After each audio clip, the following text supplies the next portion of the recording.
Step out of the vehicle or I will remove you from it. The gas pump was still running. Nozzle locked in the tank, meter ticking past $37. The woman behind the wheel had both hands on the steering wheel at 10 and 2. Visible, deliberate, steady. She had not moved since the cruiser pulled in behind her 40 seconds ago. A police officer stood at her driver's side window with his hand resting on the butt of his holstered weapon. His body blocked the only exit between her car and the pump island. 6'2", 220 pounds, shoulders squared in a posture that turned a gas station into a cage.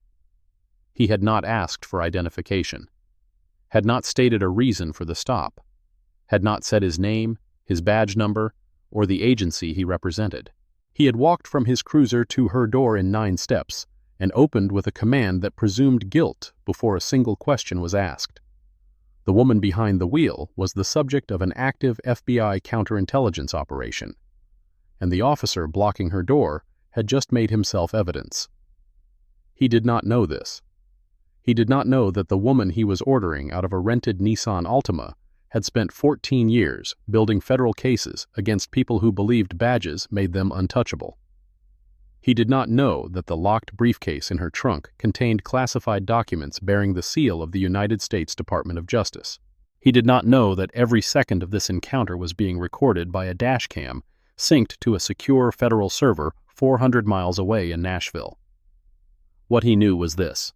A black woman had been sitting in a parked car at a Pilot gas station off Exit 11 near Clarksville, Tennessee, for 19 minutes. Someone had called 911 about it, and he had decided, before arriving, before looking, before thinking, what kind of person sits in a car that long in a neighborhood like this? The dispatch log would later show the 911 call was received at 4:22 p.m. on a Tuesday in October. Caller identified as female, no name provided. The transcript would record her exact words. There's a black woman sitting in a car at the Pilot station on Wilma Rudolph. She's been here a while. She keeps looking around. I don't know what she's doing, but it doesn't look right. That was it. No crime described, no weapon mentioned, no threat articulated. A woman sitting in a car, looking around, not looking right. The officer's name was Ronan Gatch. 7 years with the Clarksville Police Department, 4 complaints in his personnel file, all classified as unfounded following internal review. He had a reputation among his colleagues for being thorough. Among the people he stopped, he had a different reputation entirely. The woman's name was Sable Kinsey, and everything Officer Gatch did in the next 3 hours would be cataloged, time-stamped, and used against him in a federal proceeding he could not yet imagine. If this satisfying story of satisfying justice already has you hooked, go ahead and hit that subscribe button. Tomorrow's episode is one you will not want to miss. 4 hours before Ronan Gatch's cruiser pulled into the Pilot station, Sable Kinsey had been driving south on Interstate 24, with the windows cracked and the radio off. She drove the way she did everything, controlled, unhurried, aware of every vehicle in her mirrors and every mile marker on the shoulder. The rental car smelled like the lemon wipe she had used on the dashboard that morning. The floor mats were clean. The gas receipt from Bowling Green was tucked into the visor clip, facing outward, timestamp visible. In the passenger seat, a leather messenger bag held her personal phone, a spiral notebook with a black cover, and a paperback copy of a procedural manual she'd been annotating for 3 weeks. No purse, no jewelry except a plain watch with a leather band, no sunglasses despite the afternoon glare. She wore a gray pullover, dark jeans, and flat-soled shoes that could move quickly on any surface, a choice that looked like comfort and was something else entirely. She had left Nashville at noon. The drive to Clarksville took 48 minutes on a good day. She had budgeted 3 hours because the meeting she was driving toward did not allow for the margin of error that rushing creates. The meeting was with an informant, Federal Asset Number CF1141, recruited 11 months earlier by the FBI's Counterintelligence Division after a series of suspicious data transfers were flagged at a defense contractor operating near Fort Campbell.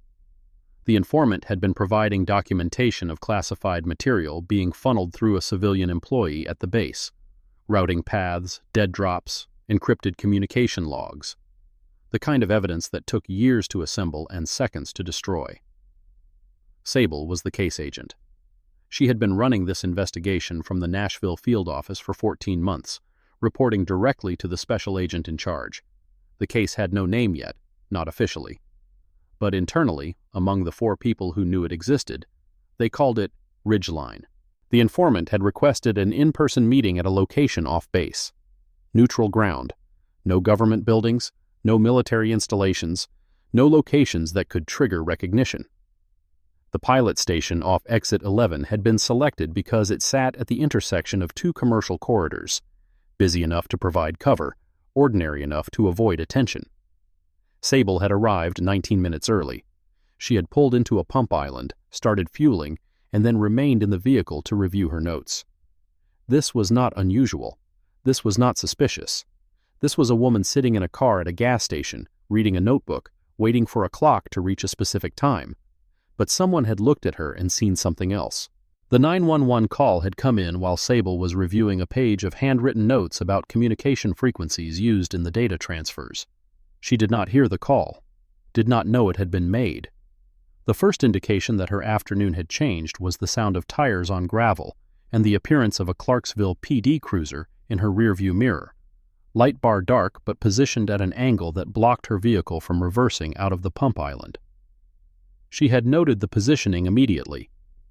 Nose and angle, 45 degrees. Driver's door facing her rear quarter panel. A felony stop configuration. Not the approach used for a welfare check or a casual inquiry. The approach used when an officer has already decided the person in the vehicle is a problem. She placed her notebook face down on the passenger seat, put both hands on the steering wheel, and waited. The officer had taken 31 seconds to exit his vehicle. She counted. He approached from the driver's side, which meant he passed her fuel door, the still running pump, and the receipt hanging from the meter display. He did not look at any of these things. His eyes were on her, specifically on her hands. His first words were not "good afternoon," not "ma'am, is everything all right?" not "we received a call and I'm just checking in." His first words were, "Step out of the vehicle or I will remove you from it." Sable did not move. She kept her hands visible and her voice level. "I'm a customer at this gas station. I'm fueling my vehicle. Can you tell me why you're asking me to step out?" Gatch's jaw tightened. The question, reasonable, calm, legally appropriate, landed on him like an insult. He was not accustomed to being asked why. He was accustomed to compliance. Immediate, unquestioning, physical compliance. The gap between what he expected and what he received registered in his posture, a half step closer, the hand on his weapon shifting from resting to gripping. "We received a 911 call about a suspicious person at this location matching your description. Step out of the vehicle, now." What description was given? The question stopped him, not because it was difficult. Dispatch had said black woman in a car, but because answering it honestly would reveal something he did not want said out loud. He deflected. "Ma'am, I'm not going to ask you again. Hands where I can see them, and step out." "My hands are on the steering wheel. They have been on the steering wheel since you arrived. I'm asking what specific suspicious activity was reported, because I have been sitting in this vehicle fueling and reading." This was the moment, the fulcrum point where an encounter either resolves or ignites. A different officer, one trained in de-escalation, one invested in community trust, one who recognized that a woman with her hands on the wheel at a gas pump was not a threat, would have taken a breath, would have said, "We got a call, probably nothing, just need to verify you're okay." Would have checked the box and moved on. Ronan Gatch was not that officer. He reached through the open window, unlocked the door from inside, and pulled it open with enough force that the hinges groaned. His left hand closed around Sable's upper arm, thumb digging into the soft tissue above her elbow. And he pulled. "Out! Now!" The grip was hard enough to leave marks. She would photograph them later. 4 oval bruises on her left bicep, spaced like fingerprints on a crime scene exhibit. But the extraction was not finished. When she did not move fast enough, Half a second of resistance as the seatbelt caught against her hip. Gatch used his free hand to grab a fistful of her pullover at the shoulder and hauled her sideways out of the seat. The fabric stretched, the seam along the neckline splitting with a sound like tearing paper. Her left knee struck the running board, her hip caught the edge of the door frame. She stumbled onto the concrete, caught her balance, and straightened. "On your knees!" She did not kneel. She stood. "I will stand. I am not resisting, but I will not kneel on pavement without being told what crime I'm suspected of committing." The refusal to kneel was a decision she had made before she left Nashville. She had gamed this scenario, not this specific one, but its architecture. The stop that escalates. The demand that strips dignity before it establishes cause. She knew what kneeling meant. Not legally. Legally it meant nothing. Psychologically it meant surrender. And surrender was a door that, once opened, allowed every escalation that followed. Gatch stepped into her space. Close enough that his chest was inches from her face. Close enough that she could feel his breath. Hot, fast, carrying the particular rhythm of controlled anger. "You want to do this the hard way?" His voice was low now. Not the volume of a command, the volume of a threat. Intimate. Personal. The kind of voice that doesn't need witnesses. "I want to do this the legal way." He put his hand flat against her chest and pushed. The force was not a shove. It was a placement, an assertion of physical geography that moved her body backward until her spine pressed against the car, the metal panel denting slightly under the pressure of his palm and her weight. He held her there. 5 seconds. 6. His hand on her sternum, fingers splayed, pressing hard enough that she could feel the outline of each knuckle through her torn pullover. A customer at the next pump island, a white man in his 50s, filling a pickup truck, looked over, looked away, returned his nozzle to the pump and drove off without finishing his tank. Gatch released his hand, stepped back half a pace. "Turn around, hands on the vehicle." This time she complied. Not because the law required it, the law required nothing of the kind without probable cause. Because the calculation had changed. Resistance at this point served no purpose. Documentation served every purpose. And every second of this encounter was potential evidence in the federal case she was already building inside her mind. She turned, placed her palms flat on the roof of the Nissan, felt the metal warm from the afternoon sun. The torn collar of her pullover hung loose against her collarbone. The bruise on her arm was already swelling. The spot on her chest where his hand had pressed ached with each breath. Behind her, Gatch's radio crackled. Dispatch confirming his location, his unit number, his status. He keyed the mic without answering her question. "Unit 417 on scene at the pilot, exit 11. One subject detained, requesting backup." Detained. The word was already in the system, already in the record, already part of the narrative being constructed around a woman whose only act was sitting in a car she had legally rented, at a pump she was legally using, in a state where she had every legal right to exist. Sable pressed her palms harder against the warm metal. Her breathing was steady. Her pulse elevated but controlled. Not fear, something colder, something more practiced. She had been trained to manage adrenaline the way surgeons manage bleeding. Acknowledge it, contain it, use it. The gas pump clicked off. The meter stopped at $43.18. Nobody removed the nozzle from the tank. 3 minutes later, a second cruiser arrived. This one carried Corporal Tessa Ledford, 32 years old, media savvy, the department's unofficial social media ambassador. Ledford wore her hair pulled back tight beneath her patrol cap and carried herself with the energy of someone who believed every interaction was potential content. She had 17,000 followers on a TikTok account she maintained, under a pseudonym, but that everyone in the department knew about. Ledford parked behind Gatch's cruiser, further boxing in Sable's rental. She exited with her phone already in her hand. Not her radio, not her weapon. Her phone. "What do we got?" She directed the question to Gatch, but her eyes were on Sable, evaluating, measuring, composing. Suspicious person call. Subject is being uncooperative. Uncooperative. The word did work that facts could not. It transformed Sable from a citizen exercising her rights into a problem requiring escalation. Ledford nodded as though this explained everything. "Ma'am, do you have identification?" Sable spoke to the car roof, her back still turned. "My driver's license is in my bag on the passenger seat. I'm happy to provide it if you tell me what I'm being investigated for." "We already told you. Suspicious activity." "What specific activity?" Ledford glanced at Gatch. A quick look. Not concern, coordination. The kind of glance that passes between people who have practiced the same routine enough times that the choreography is automatic. "Ma'am, you've been sitting in this vehicle for 20 minutes in a high-traffic area." Someone was concerned. "We're just making sure everything's okay. Can you help us out with some ID?" The tone was different from Gatch's. Warmer, softer, the vocal equivalent of an open hand. But the request was identical. Identification. Compliance. The performance of innocence for an audience that had already decided guilt. Sable straightened slightly. "I'll provide identification, but I need to reach into the passenger side of my vehicle to retrieve my bag. I want to make sure that's understood before I move." "Go ahead." She turned slowly, hands visible, and walked to the passenger door. Opened it, reached for the messenger bag, and stopped.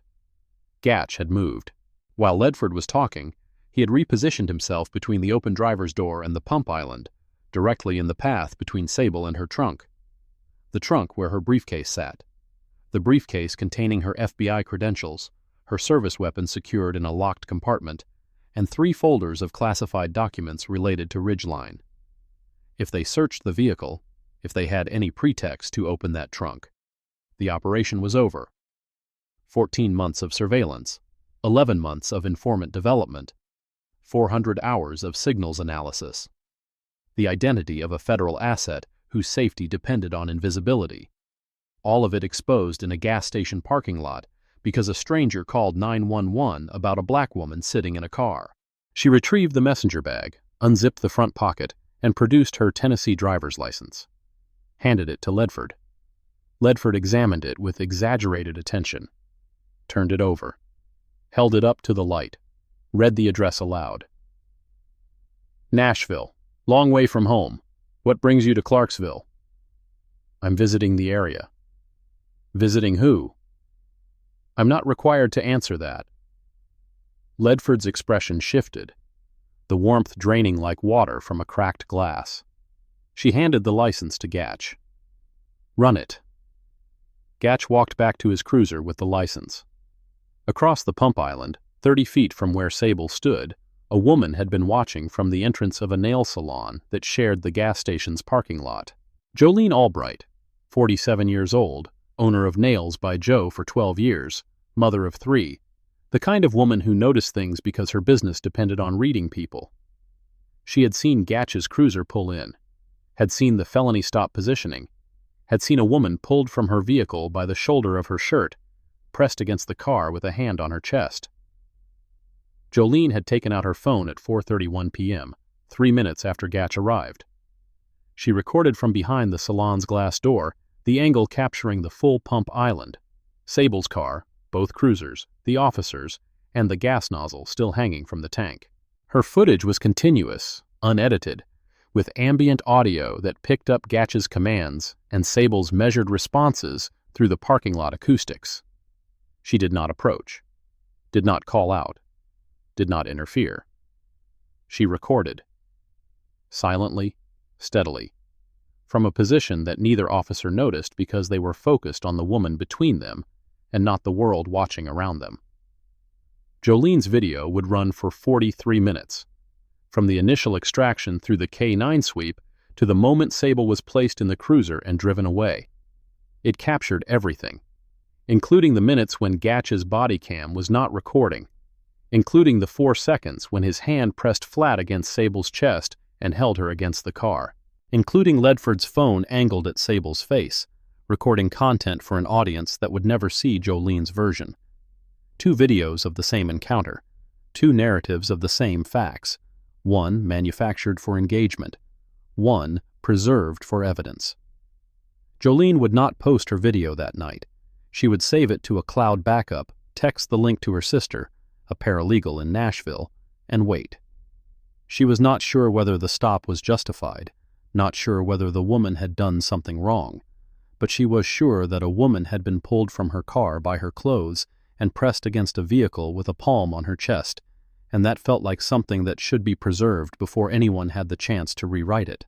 3 days later, when a reporter from WKRN Nashville called after Gatch's suspension was announced, Jolene Albright would provide the full 43-minute recording.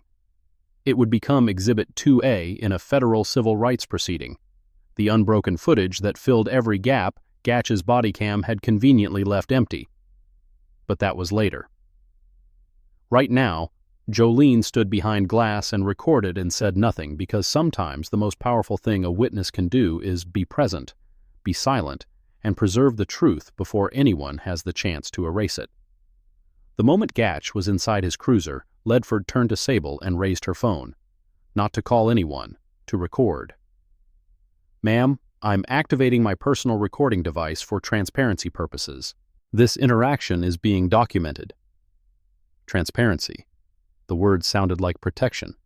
It was not. Ledford angled the camera to capture Sable standing alone between two police cruisers, arms at her sides, expression unreadable.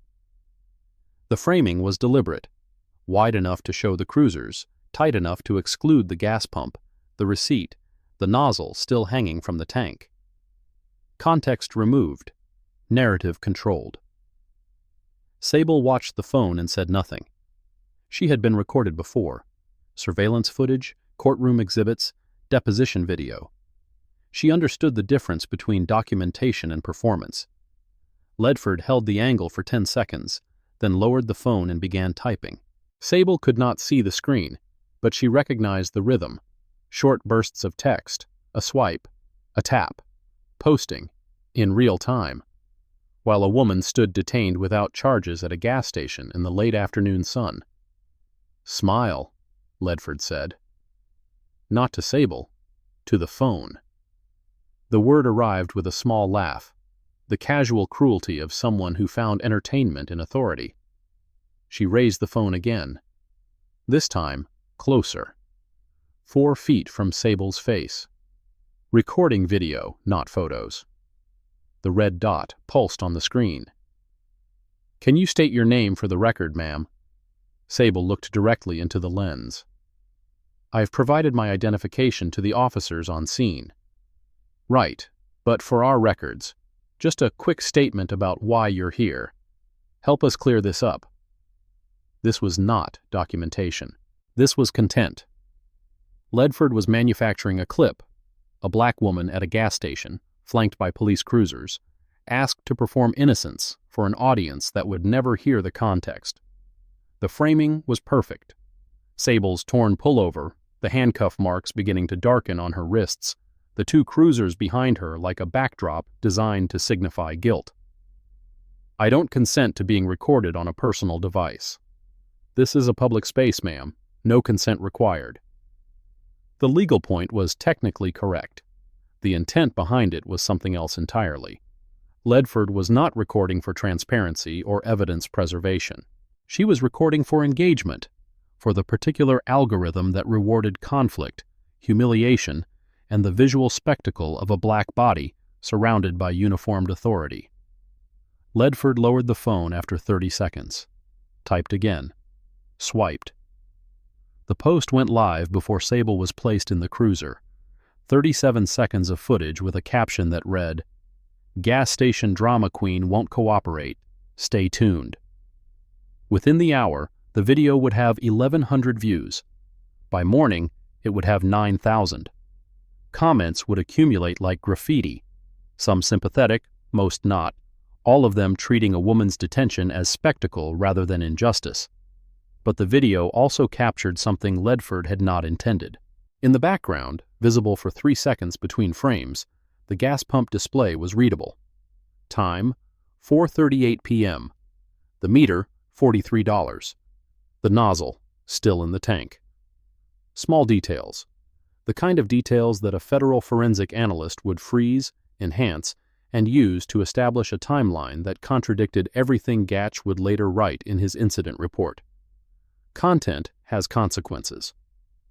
Ledford would learn this in the months that followed, when her gas station drama queen video was entered into evidence as Exhibit 14C in a federal civil rights proceeding. 6 minutes passed. Gatch remained in his cruiser, running the license. Ledford stood 3 feet from Sable with her arms crossed, phone tucked into her vest pocket, but screen still glowing. 2 customers at adjacent pumps watched from inside their vehicles. A man in a pickup truck craned his neck as he drove past. Nobody approached. Nobody intervened. Then Gatch's door opened. He walked back with the license in one hand and his notepad in the other. His expression had changed. Not concern, not alarm, but a particular kind of frustration that Sable recognized immediately. The license was clean. No warrants, no flags, no criminal history. The system had returned what systems return when the person being investigated has done nothing wrong. Nothing. But he was not going to say that. License comes back clear, but we're not done here. What else do you need? I need to know what's in the vehicle. You've been sitting here for a while and the caller said you were acting suspicious, looking around, checking mirrors. I was reading. Reading what? A notebook. What kind of notebook? A personal notebook. Gatch stepped closer, not a casual step, a deliberate closing of distance that reduced the space between his chest and her face to 18 inches. She could smell his aftershave, could see the capillaries in his nose, could read the name on his chest plate that she had already memorized. R. Gatch. Here's what I think. I think you were conducting surveillance on this location. I think you were casing businesses in this area. And I think you have something in this vehicle you don't want me to find. The accusation arrived without evidence, without logic, without any connection to observable reality. But it arrived with authority. The authority of a badge, a weapon, a radio that could summon more badges and more weapons. The authority that transforms suspicion into fact by the sheer repetition of saying it out loud. Sable met his eyes. I was fueling my car and reading a notebook. I am happy to show you the notebook, but I do not consent to a search of my vehicle. Why not? If you've got nothing to hide? Because the Fourth Amendment doesn't require me to have something to hide. It requires you to have probable cause, and sitting in a car at a gas station is not probable cause. The response landed like a slap. Not because it was aggressive. It was perfectly calm, perfectly measured, the kind of sentence that arrives in a deposition transcript without a single word out of place. It landed because it was correct. And correctness, delivered by a black woman to a white officer at a gas station in Montgomery County, was its own kind of provocation. Gatch's hand moved from his side to his belt, not to his weapon, to his handcuffs. The motion was small, practiced, the opening measure of a physical sequence he had performed dozens of times. Turn around. Am I under arrest? You're being detained for investigation. Under what statute? Tennessee Code Section 40-7-103 requires reasonable suspicion of criminal activity to detain. What criminal activity do you suspect? He did not answer. Instead, he took her left wrist and twisted it behind her back. The pain was immediate, a sharp rotation of the joint that sent fire through her forearm and shoulder. She did not cry out, did not pull away. She had been trained to absorb pain without visible reaction, to channel the shock into memory rather than movement. But her body registered it. The angle was wrong. The pressure was excessive. The technique was designed to produce compliance through suffering rather than through lawful authority. Her right wrist followed. The handcuffs closed with 2 clicks, cold steel against warm skin, tight enough that she could feel her pulse beating against the metal. You're making a mistake, she said quietly. We'll see about that. Gatch guided her, the word guided doing generous work, toward his cruiser, his hand on the back of her neck, pressing down as she folded into the rear seat. The door closed. The locks engaged. Through the cage partition, she could see the pump island, her rental car with both doors still open, her messenger bag on the passenger seat, and Ledford standing by the driver's door, peering inside the vehicle. Looking at the notebook. Ledford picked it up, opened it, began reading. From the back of the cruiser, Sable watched Ledford's expression change. The notebook contained nothing incriminating. Daily observations, meeting times, route notes, contact protocols written in a personal shorthand that looked like grocery lists to anyone who didn't know the key. But Ledford was reading it with the intensity of someone convinced they were about to find evidence of something. Flipping pages, photographing them with her phone, building a case out of nothing, because nothing was all there was. A third vehicle arrived, not a police cruiser, a dark green SUV with tinted windows and a government plate. Sable recognized the plate format before the vehicle stopped. Federal issue, regional pool, assigned to the United States Marshal Service office in Clarksville. A man stepped out. Tall, early 50s, gray hair cropped short, wearing a sport coat over a polo shirt and a badge on his belt that caught the late sun. Chief Deputy Marshal Colton Ware. He approached Gatch with the easy familiarity of someone who had shared coffee and jurisdiction with this department for years. They spoke in low voices. Sable could see their mouths moving, but could not hear the words through the cruiser's closed windows. Then Ware looked at her, looked at the rental car, looked at Ledford, who had set down the notebook and was now trying the trunk release. The trunk was locked. The key was in the ignition. Sable watched Ledford reach into the driver's side and pull the key from the slot. Walk to the rear of the vehicle. Insert the key. Sable leaned forward against the cage partition. That trunk is not subject to search without a warrant or my consent. I do not consent. Her voice was clear enough to carry through the partition and the open window of Gatch's door. Gatch looked at her, then at Ledford, and made a decision. Hold off on the trunk. Let's get the K9 unit out here first. Ledford paused. Key in hand. Trunk unlocked, but not opened. She looked at Gatch with an expression that said she wanted to open it now, wanted to see what was inside, wanted the satisfaction of discovery. But the instruction was clear. She withdrew the key and pocketed it. Sable exhaled. The trunk remained closed. For now. The K9 unit arrived 14 minutes later. A Belgian Malinois named Duke, handled by Officer Terence Gould, a quiet man with careful hands, and a dog that responded to voice commands in German. Duke circled the Nissan twice, methodical, nose working, tail level. He passed the driver's door, past the passenger side, past the rear bumper. Duke did not alert. No scratch, no sit, no bark, no indication, trained, instinctive, or otherwise, that the vehicle contained narcotics, explosives, or any substance the dog was trained to detect. Gatch watched the circuit with visible displeasure. Gould looked at him and shrugged, the universal gesture of a handler whose dog has spoken and whose honesty he will not override. Clean, Gould said. Run him again. He's done his sweep. Vehicle's clean. I said run him again. Gould paused. The request was irregular. A second pass after a negative alert had no procedural basis and could compromise the dog's reliability as a witness in any subsequent proceeding. Gould knew this. Gatch either didn't know or didn't care. Gould ran Duke around the vehicle a second time. The dog walked the same path, sniffed the same seams, paused at the same points. And again, nothing.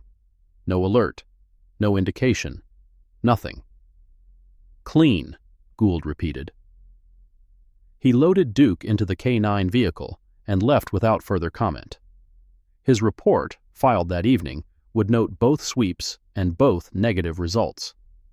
It would also note that the second sweep was conducted at the insistence of the investigating officer, a phrase that carried more weight in court than it appeared to on paper.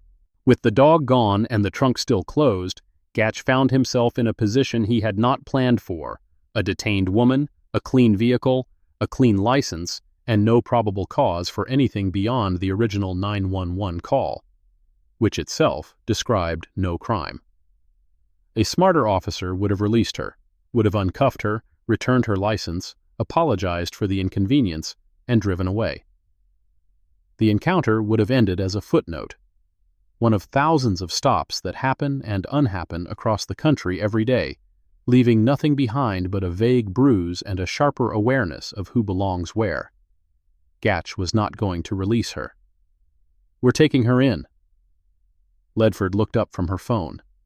"For what?" "Failure to identify." "She gave us her license." "She refused to state her business. She refused a search. She's being evasive and obstructive. That's enough for a 62 Tennessee Code. Section 39-16-602. Failure to identify. The statute required a person to provide identification when lawfully stopped, which Sable had done. The statute did not require a person to explain their purpose, submit to a search, or answer questions about their personal travel. But Gatch was not citing the law. He was citing the feeling the law gave him, the feeling that authority challenged was authority undermined, and authority undermined required correction. "I'm taking her to booking. Follow me in." Sable heard none of this. She saw Gatch walk to his cruiser, get in, start the engine. Saw Ledford return to her vehicle. Saw the pump island, her rental car, and the gas nozzle still hanging from the tank recede in the rearview mirror as the cruiser pulled onto Wilma Rudolph Boulevard. During the transport, Gatch drove in silence for the first 3 minutes. Then he adjusted the rearview mirror, not to check traffic, to look at her. "You know what I think? I think you're not from Nashville. I think that license is borrowed. And I think whatever's in that trunk is why you were sitting at that station watching the road." She said nothing. Silent treatment. Fine. He took a turn hard, harder than the road required. The centrifugal force threw Sable sideways in the back seat. With her hands cuffed behind her, she had no way to brace. Her shoulder hit the door panel. The impact compressed the bruise on her arm and sent a sharp current of pain from wrist to collarbone. "Sorry about that," Gatch said. He was not sorry. The next turn, 2 blocks later, was identical. Hard, fast, unnecessary. Sable slid again. This time her temple caught the edge of the window frame. Not hard enough to break skin, hard enough to blur her vision for 2 seconds. The technique had a name in use of force circles: a rough ride. Transporting a handcuffed detainee with deliberate driving maneuvers designed to cause discomfort or injury, while maintaining plausible deniability that the driving was anything other than ordinary. Sable recognized it. She had investigated it. She had testified about it in federal court, United States v. Goodson, the case arising from the death of Freddie Gray in Baltimore, where rough ride transport had contributed to a fatal spinal injury. She braced as best she could, pressing her feet flat against the floor, wedging her shoulder into the seat corner. The remaining 9 minutes of the drive produced 3 more hard turns and 1 sudden brake that threw her forward against the cage partition.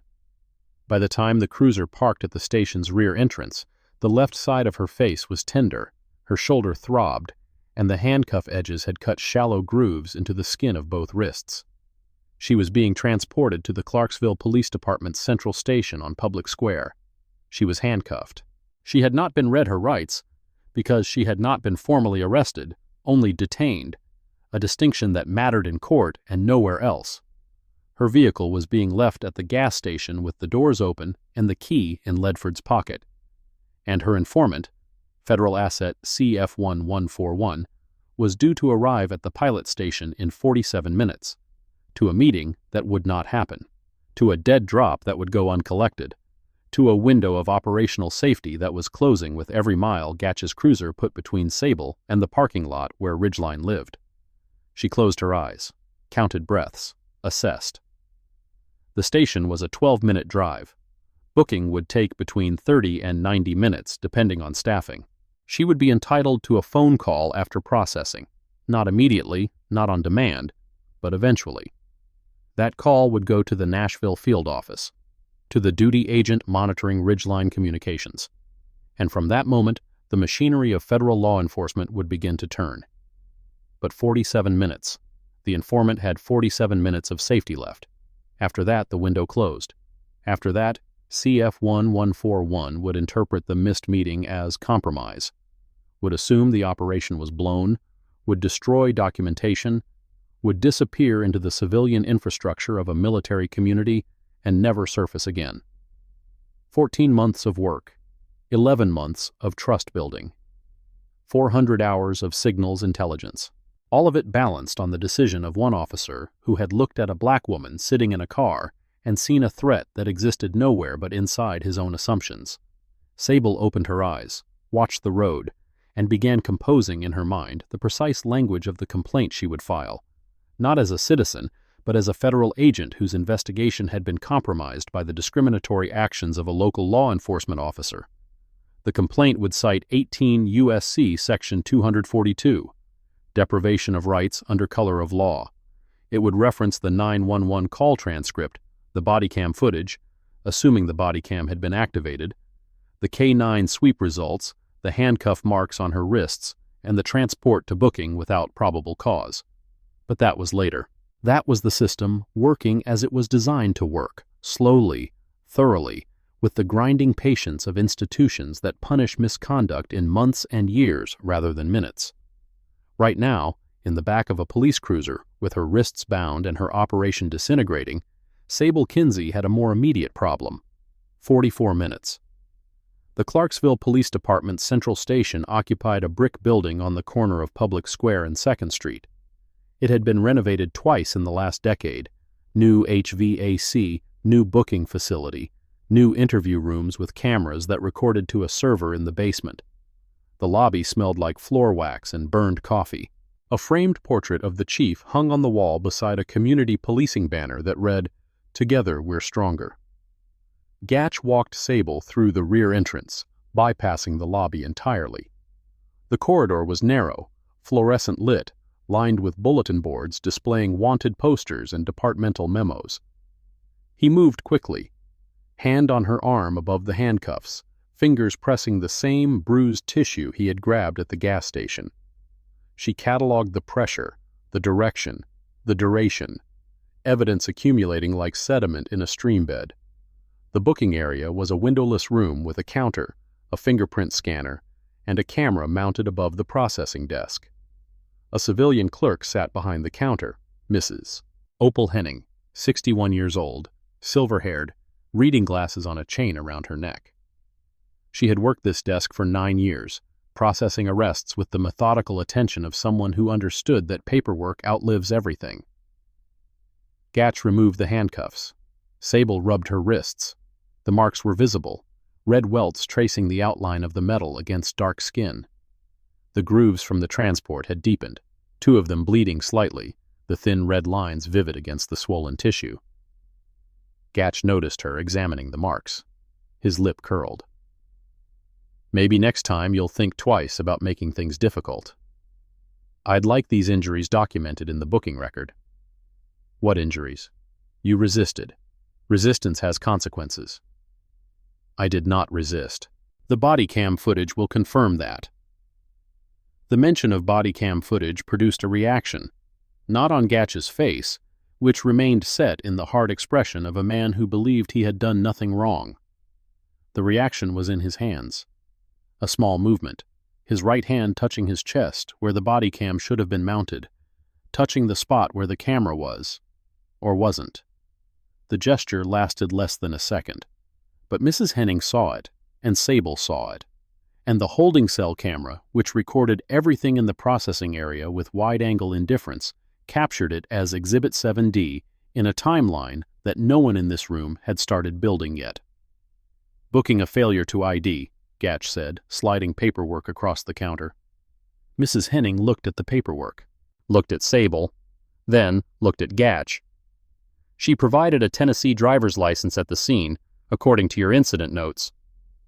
She was evasive, refused to state her business, refused a vehicle search. Those aren't elements of 39-16-602. Mrs. Henning said this without inflection, without challenge, a statement of fact delivered with the same energy as reading a grocery list. But the words landed in the room and stayed there, heavy with the weight of a clerk who had processed enough arrests to know the difference between lawful detention and institutional theater. Gatch's face reddened. "Book her," Mrs. Henning held his gaze for 2 seconds, long enough to register disagreement, short enough to avoid confrontation. Then she turned to Sable. "Miss Kinsey, I need to process your personal belongings. Do you have anything in your pockets? Phone, wallet, keys?" The way she said the name, Ms. Kinsey, carried a particular weight. Not suspect, not ma'am, not the clipped shorthand of a booking officer processing another body through the system. A name, spoken with the precision of someone who believed that names mattered more than charges. Sable placed her phone, wallet, and watch on the counter. Her keys were still in the rental car, or rather, in Ledford's pocket. She noted this for the record. "My vehicle keys were taken by Corporal Ledford at the scene. They were not returned to me." Mrs. Henning wrote this down, underlined it. "I'll note that for property chain." Gatch had already left the booking area by the time Mrs. Henning finished the intake form. He was in the hallway, making a phone call. Sable could hear his voice through the door, low, urgent, the tone of a man who was constructing a narrative. She could not hear the words, but she recognized the rhythm. She had listened to hundreds of recorded calls between officers coordinating stories after use of force incidents. The cadence was always the same, a brief summary of what happened, followed by a longer explanation of what needed to have happened for the paperwork to hold. Make sure you're subscribed so you don't miss how this all plays out. The conclusion is absolutely wild. Mrs. Henning walked Sable to a holding cell. Not a concrete box with a metal bench. This was a modern facility, padded seat, camera in the corner, a window of reinforced glass looking onto the processing corridor, dignified by the standards of confinement, still a cage by any standard that mattered. "Your phone call will be available after processing is complete, approximately 30 to 45 minutes. Sable sat on the bench. "Thank you, Mrs. Henning." The clerk paused at the door. For a moment, something passed across her face. Recognition, concern, the particular expression of a woman who has seen this play performed too many times with too few variations. Then it was gone, replaced by professional neutrality. "I'll make sure your paperwork moves quickly." The door closed. The lock engaged. Sable was alone. 37 minutes until CF1141 arrived at the gas station. 30 minutes until processing was complete. 7 minutes of margin, if everything moved at the speed Mrs. Henning had promised. She sat with her back against the wall and her hands in her lap. The holding cell camera recorded her posture, upright, still, breathing evenly. The posture of someone waiting, not with anxiety, but with the practiced patience of a professional whose entire career had been built on the understanding that timing was the difference between a case that held and a case that collapsed. She counted exits. 2. The holding cell door and an emergency exit at the end of the processing corridor, 31 feet to the left. She estimated response time. 3 officers visible in the corridor plus Mrs. Henning at the desk. She noted the camera angle, ceiling-mounted, wide angle, covering approximately 80% of the cell. The remaining 20%, the southeast corner near the bench, was a blind spot. These observations were not conscious decisions. They were reflexes. The automatic output of a mind trained to map environments the way other minds map conversations. Constantly, involuntarily, without the need for instruction or intention. She did not sit in the blind spot. She sat in full view of the camera, hands visible, face forward. Because the camera was her ally. The camera was documentation. And documentation was the only currency that held value when power was being used against you. 29 minutes. Outside the holding area, the station was operating at its usual afternoon pace. Officers at desks, phone lines ringing, a dispatcher in the communications center managing calls with the mechanical efficiency of someone who processed human emergencies the way assembly workers processed parts, one at a time, in order, without looking at the whole. That dispatcher was Nadine Farrow, 44 years old, 12 years with Clarksville PD, assigned to the comm center because she preferred the insulation of a room without windows to the unpredictability of patrol. She was efficient, meticulous, and trusted by every officer in the department to translate their radio traffic into clean, defensible records. She was also the person who had logged the original 911 call about Sable Kinsey. The call had come in at 4:22 p.m. The caller, female, no name, cell phone, had reported a suspicious person at the pilot station. The caller's exact words, recorded on a system that preserved audio for 90 days, were specific. "There's a black woman sitting in a car at the pilot station on Wilma Rudolph. She's been here a while. She keeps looking around. I don't know what she's doing, but it doesn't look right." Nadine Farrow had logged the call, but the dispatch record she created did not match the caller's words. The dispatch entry, transmitted to Gatch's mobile data terminal at 4:24 p.m., read, "Suspicious person at pilot station, exit 11, possible armed female, dark complexion, parked vehicle. Caller reports subject conducting surveillance of businesses in the area." Armed. The caller had never said armed. Surveillance. The caller had never said surveillance. The words had been added, inserted between the moment the call was received and the moment the dispatch was transmitted. 2 minutes, 2 words, 2 lies that transformed a nuisance call about a woman sitting in a car into a high-priority response that justified the felony stop positioning, the weapon readiness, the hand on the door, the grip on the arm, the handcuffs. Sable did not know this yet. She would learn it later, in the hours and days that followed, as the machinery of investigation ground through records and timestamps, and the small, damning discrepancies that separate legitimate policing from its performance. But in the holding cell, waiting for her phone call, she could feel the shape of it. Something was wrong with this stop. Not just wrong in the way that racial profiling is always wrong. Wrong in a way that suggested coordination. The 911 call, the felony stop approach, the immediate assumption of criminality, the refusal to release after a clean K9 sweep, the transport to booking on a charge that the booking clerk herself had questioned. This was not one officer having a bad day. This was a system functioning exactly as it was designed to function. 23 minutes. The processing completed faster than Mrs. Henning had estimated. 22 minutes after entering the holding cell, the door opened and a young officer, name tag Reeves, informed Sable that she could make her phone call. She was led to a wall-mounted phone in the processing corridor. Not a private room, not a closed booth. An open phone on a wall, 6 feet from 2 officers at their desks and within earshot of anyone walking through the hallway. She picked up the receiver, dialed from memory, not the main FBI switchboard, not the Nashville Field Office General line. A direct number, one of 3 she had memorized when she was assigned to Ridgeline, a number that bypassed the automated system and connected to a desk that was staffed 24 hours a day by someone cleared to handle classified communications. The phone rang twice. "Operations desk. This is S.A. Kinsey. I need to speak with the duty supervisor." A pause. The sound of keys clicking. A voice recognizing her identifier, pulling her file, confirming her status. "Hold for Supervisor Brandt." The hold lasted 11 seconds. Then a different voice, deeper, authoritative, the voice of a man who managed crises the way air traffic controllers manage landings. One at a time, calmly, with absolute attention to what was happening and what was about to happen. "Kinsey, this is Brandt. Go." "I've been detained by Clarksville PD. I'm at Central Station on Public Square. The charges are failure to identify. Baseless.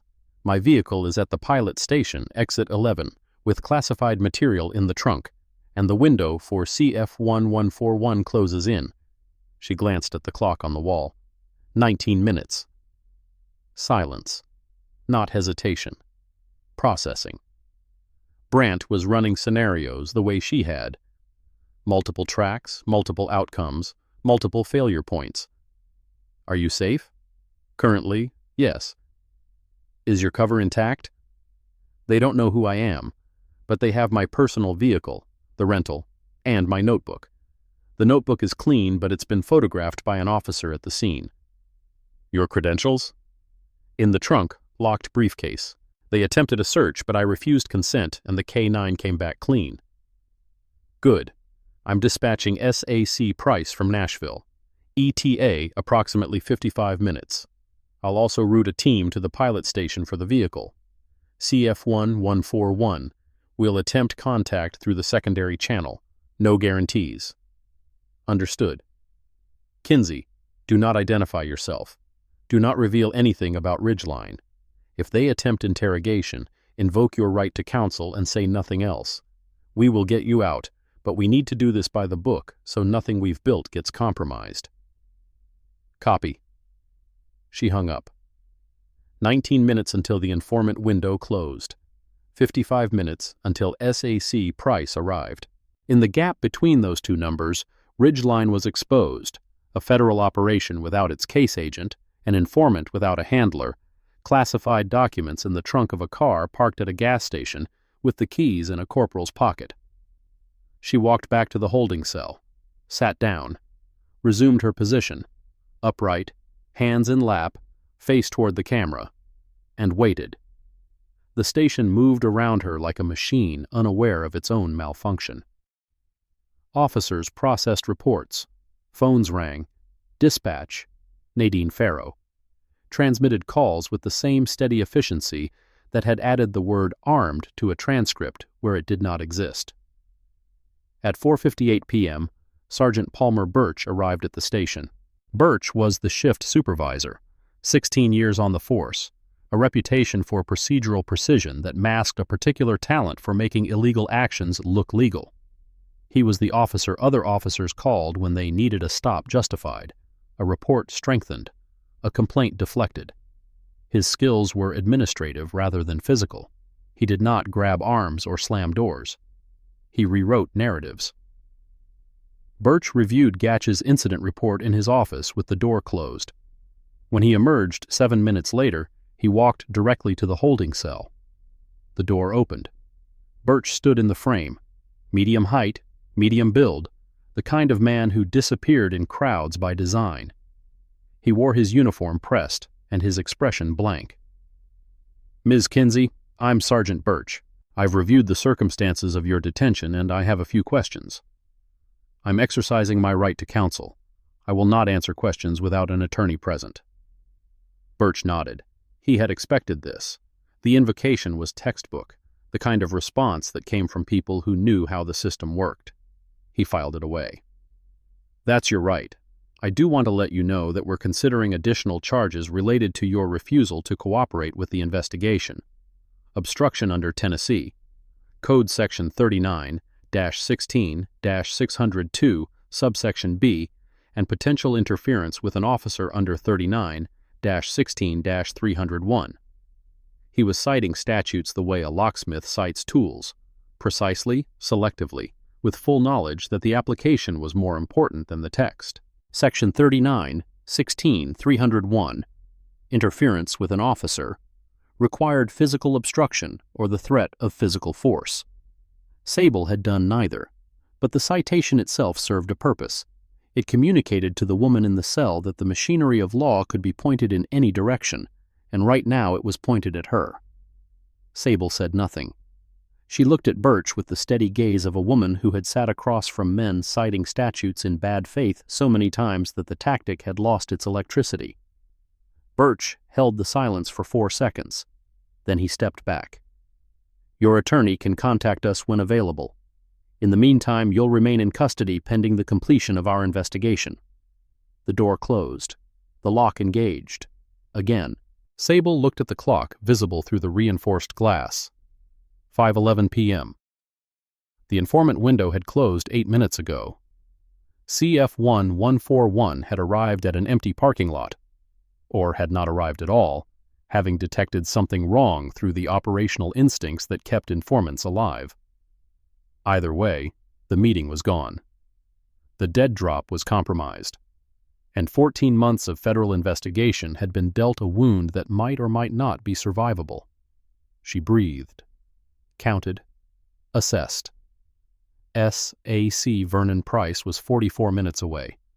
When he arrived, he would present federal credentials. He would demand her immediate release.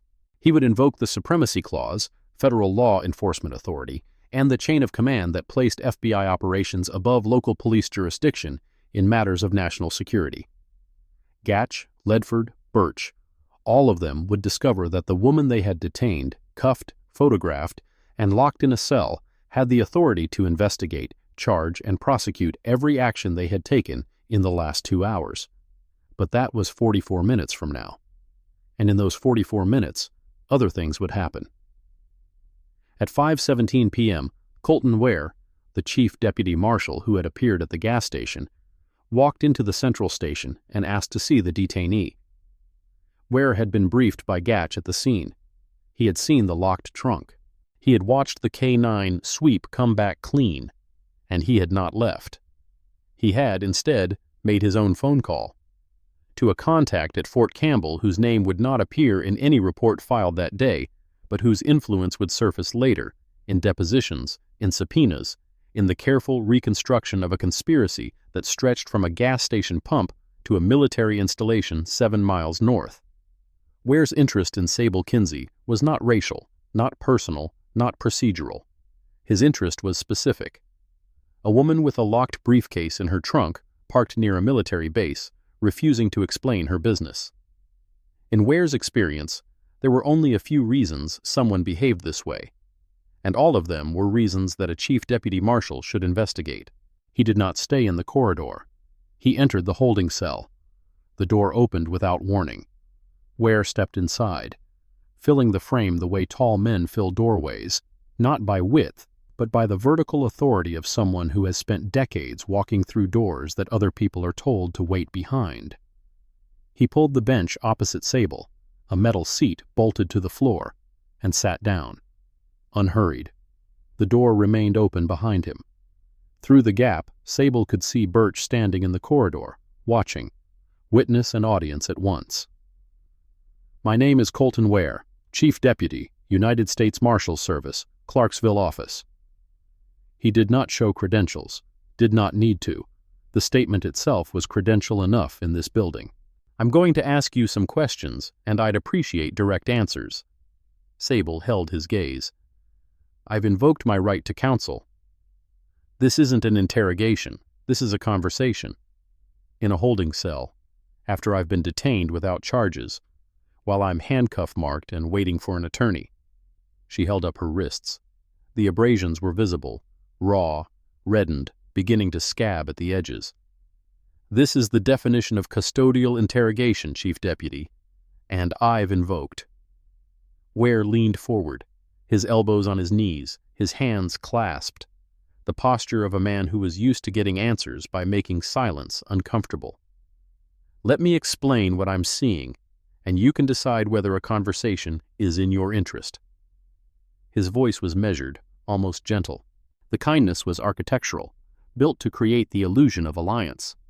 A woman drives from Nashville to Clarksville, parks at a gas station within 2 miles of a military installation, sits in her vehicle for 20 minutes, has a locked trunk she won't allow anyone to open, carries a notebook with writing that doesn't look like English, and refuses, firmly, politely, but absolutely refuses, to explain any of it. He paused. Let the silence build. "That's not a parking violation. That's a pattern. And patterns near military installations are things I take very seriously." "Then take them to a judge. Get a warrant. Follow the process." Process takes time, and sometimes time is a luxury we don't have near assets that affect national security. The invocation of national security was a technique Sable had seen used 100 times, a magic phrase that expanded authority, compressed timelines, and justified actions that would otherwise require the inconvenience of constitutional protections. She had used it herself in different contexts for different reasons. She knew its power, and she knew its limits. "Chief Deputy Ware, I am exercising my rights under the 5th and 6th Amendments. I will not answer questions without an attorney present. If you have probable cause, charge me. If you have evidence, present it. Otherwise, I'd like you to leave this cell." Ware stared at her for 8 seconds, counting. She could see him counting, the same way she counted, the same way everyone in law enforcement counted, when they were deciding whether to escalate or retreat. He stood. The bench scraped against the floor. You're making this harder than it needs to be. I'm making this legal. There's a difference. He walked to the door, stopped, half-turned. That trunk is going to open, Ms. Kinsey. Tonight or tomorrow. With your cooperation or with a piece of paper from a judge who understands that proximity to Fort Campbell changes the calculus. Your choice is whether you're standing next to it when it does, or sitting in a cell wondering what they found. He left. The door closed. The lock engaged. Sable's hands were shaking, not from fear, from adrenaline, from the sustained effort of maintaining composure against a man who wielded federal authority like a blade. She pressed her palms flat against her thighs and waited for the tremor to pass. 15 seconds. 20. Then still again. He stood in the corridor outside the holding cell and spoke to Birch. What do we know about her? Tennessee license, Nashville address, clean record, no wants, no warrants. Wouldn't state her business, wouldn't consent to a search. What's in the car? Notebook with some kind of shorthand, nothing obvious. Trunk is locked, we didn't breach. The trunk? Ware's voice dropped. That's what matters. We don't have a warrant. Get one. Birch hesitated. A warrant required probable cause. The 911 call was a suspicious person report. Thin. The K-9 sweep was negative. Thinner. The failure to identify charge was questionable. Thinnest. Any judge reviewing a warrant application based on these facts would see what they were. A pretext for searching a vehicle belonging to a black woman whose only offense was sitting in it. But Ware was not asking. He was instructing. And in the hierarchy of law enforcement in Montgomery County, a chief deputy marshal's instruction carried the gravitational pull of federal authority, even when that authority was being used for purposes that had nothing to do with federal law. I'll draft the application, Birch said, but I need something for the affidavit. Tell them she was conducting surveillance near a military installation. Tell them the notebook contained encrypted notes. Tell them she refused to identify her purpose in a restricted area. The gas station isn't a restricted area. It's within the security perimeter. Close enough. The conversation lasted 3 minutes. It was not recorded. It occurred in a hallway without cameras between two men who understood the architecture of institutional power well enough to know where the blind spots were. At 5:29 p.m., Birch sat at his desk and began drafting a search warrant application for the trunk of a rented Nissan Altima parked at a Pilot gas station off Exit 11. The affidavit described a suspicious individual conducting surveillance near a Department of Defense installation, possessing encrypted documents, and refusing to cooperate with lawful investigation. Every claim was either false or distorted beyond recognition. But it was written in the language of the law, formatted in the structure of the law, and would be presented to a magistrate with the authority to make it the law. 31 minutes until SAC Price arrived. In the holding cell, Sable sat and listened. She could hear the rhythm of the station, the phones, the radios, the footsteps, the conversations that carried through walls thinner than their builders intended. She could not hear the specifics of what Ware and Birch had discussed, but she could hear the consequence. The sound of Birch's keyboard, rapid and purposeful, the sound of a man constructing something on paper that could not exist in truth. She looked at her wrists. The marks from the handcuffs had darkened, purple-red against brown skin, the precise shape of restraint made visible on the body of a person who had been restrained without cause. She thought about documentation, about the body cam footage that may or may not exist, depending on whether Gatch had activated his camera before the stop, about the dispatch recording that she would later learn had been altered, about the K-9 handler's report that would prove the vehicle was clean, about Mrs. Henning's intake notes that would show the booking clerk had questioned the charges in real time. The receipts were accumulating. Not on paper, not yet. But in the electronic memory of systems that recorded everything and forgot nothing, even when the people who operated those systems wished they would. At 5:43 p.m., something changed. A sound from the front of the station. Not a siren, not a commotion. A voice. A single voice, clear and carrying, with the particular authority of someone who did not need to raise their volume to fill a room. "I need to speak with whoever is in charge of this station, right now." Sable did not recognize the voice, but she recognized the tone. Federal, senior, unimpressed. Through the reinforced glass of her holding cell, she could see the processing corridor. And at the far end, visible through two sets of open doors, the lobby. A man stood at the front counter. Tall, black, silver-templed, wearing a dark suit and an expression that could cut sheet metal. He held a credential wallet in his left hand, flipped open, the gold badge catching fluorescent light. SAC, Vernon Price had arrived. 11 minutes early. Mrs. Henning appeared at the lobby counter. She looked at the badge, looked at the credential card, and, with the composure of a woman who had been waiting for this moment since the booking paperwork crossed her desk, picked up the phone and dialed the shift supervisor's extension. "Sergeant Birch, there's an FBI special agent in charge in the lobby. He's asking about your detainee. If you want to see what happens when the truth finally catches up, hit that subscribe button now. Part 2 drops tomorrow, and the real storm is just beginning." The silence that followed lasted 4 seconds, then the sound of a chair pushing back. Footsteps in the corridor. Birch emerging from his office with the search warrant application still on his screen, unsigned, unsubmitted, suddenly irrelevant. Ware appeared from the break room where he had been waiting. His face showed nothing, the practiced neutrality of a man who understood that surfaces mattered more than substance. But his eyes tracked Price through the lobby glass with the focus of someone recalculating a position that had just become untenable. Price did not wait to be escorted. He walked through the lobby door, past the processing counter, and into the corridor, where Birch and Ware stood shoulder to shoulder like men bracing against a tide.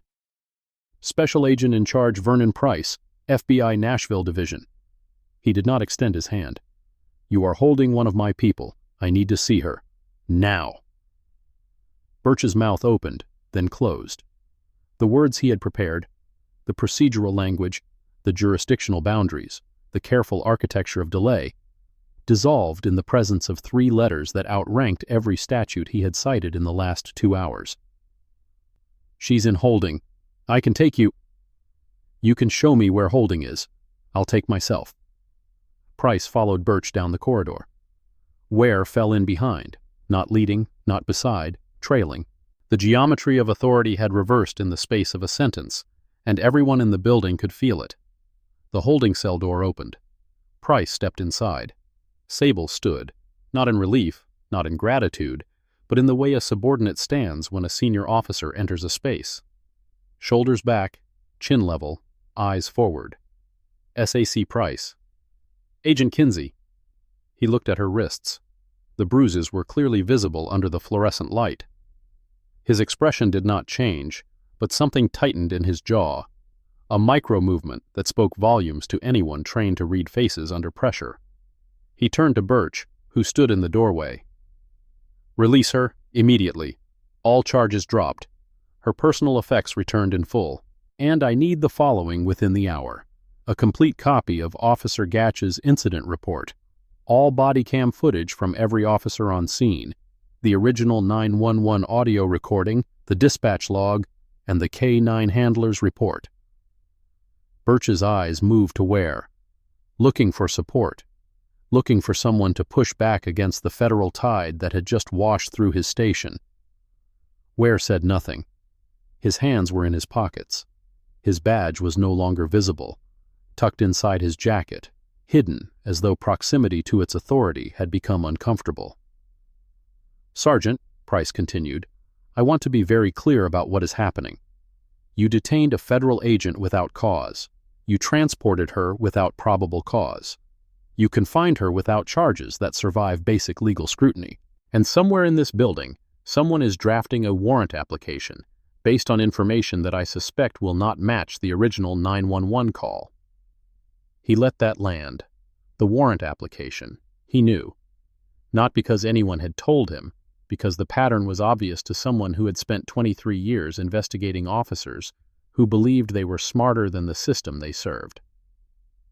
"I'm not going to discuss that warrant tonight, but everything in this station, every document, every recording, every log entry, is now subject to federal preservation. If anything is altered, deleted, or misplaced between now and 9 a.m. tomorrow, the person responsible will face charges under 18 U.S.C. Section 1519. Falsification of records in a federal investigation, 20 years maximum. The number hung in the air like smoke. Birch swallowed. "I'll process the release." He left. Ware remained for 3 seconds, long enough to look at Sable, to see the woman he had dismissed as a surveillance threat standing beside a man whose authority dwarfed his own. Then he turned and walked toward the lobby, pulling out his phone as he moved. Price waited until both men were gone. Then he looked at Sable. "The informant?" Window closed at 4:50 p.m. "We attempted secondary contact. No response." The words were quiet, final. CF-1-141 was gone. 11 months of trust dissolved in the time it took for an officer to decide that a black woman in a parked car was a problem worth solving. "Your vehicle is being retrieved by our team. The briefcase is intact. We confirmed via trunk GPS sensor. The notebook was photographed by Corporal Ledford, personal phone, posted to social media." Price's jaw tightened again. "We'll address that." They walked out together, through the processing corridor, past Mrs. Henning's desk, where the clerk met Sable's eyes with a nod that carried the weight of every silent objection she had filed in 3 decades of watching the wrong people get booked, and through the lobby where Gatch stood near the water fountain, watching. He looked different now, smaller. The physical confidence that had filled the gas station parking lot, the broad shoulders, the commanding voice, the hand on the weapon, had contracted.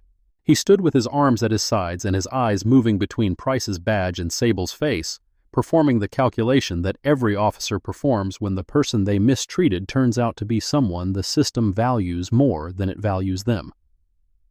Sable stopped, not because she needed to, not because protocol required it.